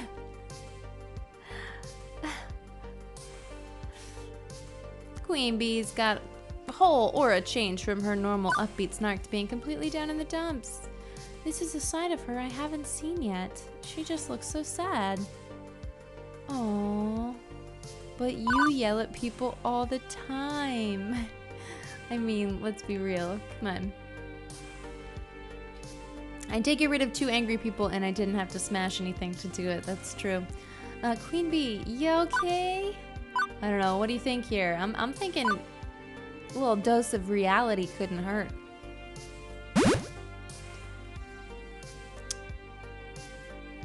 What did she call them? Fodder? Okay, I'm confused. You shout and scream people all the time. How's this different? I'm not yelling. I'm talking with passion. Uh-huh. Look, there's a difference, kid. Trust me. I speak and shout all in good spirits. What that lady was doing was pure malice and vitriol. No one should ever be treated that way. Ever. Okay, show's over. You should go check on that boy. The boy? Oh, yeah, you're right. I always am. Now, if you'll excuse me, I need to try and squeeze in a few more matches before quitting time. Later. Take the job seriously. All right, She's taken one more moment to triangulate the safest path back to Fist of Discomfort through a sea of children. It's hard working conditions for Queen Bee. Did Natka just lose? Cast Fatal Push. Oh my god, that's in my sealed deck that I'm playing tomorrow. Okay. After poking around a bit, I managed to find the kids still shaken up from the whole ordeal. Hey, sorry about all that. Are you gonna be okay? I think so. The old Hermit Yoda. Why, thank you. Yes. I should play all lead roles in all future blockbusters. I swear I didn't do anything. The other kid, he just came up out of nowhere and dropped his token in my slot. After I lost, I just got off the game and offered it to him. He just ran away. And then that woman approached you and started yelling. The boy nods, wiping his snotty nose on his shirt. Luckily, it's already the color of snot. Hey Marv, thank you for your resub. What's up? Oh. Well, if it's any consolation, the bad lady is gone, and I don't think she's going to ever come back. Especially after the way Queen Bee burned her. The boy, cheeks still streaked with tears, lets a smile spread on his face. Thank you. That was a cute little voice. And tell the other lady, thanks for sticking up for me too. Looks like a wannabe Eminem. I nod and the boy scurries off and rejoins some of his other friends. 2 problems in the can, friends. All right. Well, the time has come for Save Point to come to an end. I'm very grateful that you guys have hung out with me today. Really appreciate you. I had a lot of fun playing Arcade Spirits. Please give us a follow or a subscribe, whatever you're happy with on Twitch and YouTube for Geek and Sundry and Nerdist. Wow, friends, always such a pleasure. We'll be playing something else next Thursday, but we do have more of this game to complete, so perhaps we'll come back to it sometime in the future. And as always, you can hit me up on any of the socials over there. And I stream on my own channel. I'm the Becca Scott on all the things. And I'm going to be on Star City Games tomorrow because they have a... if you're into Magic the Gathering, they have an event all day. So that's the next thing I'm doing. And really appreciate you guys hanging out. All right. Distracted by Ducks, thank you. Thanks to everybody else. All right. Stay safe, wear a mask, and tell somebody that you love them. Take care. And transition.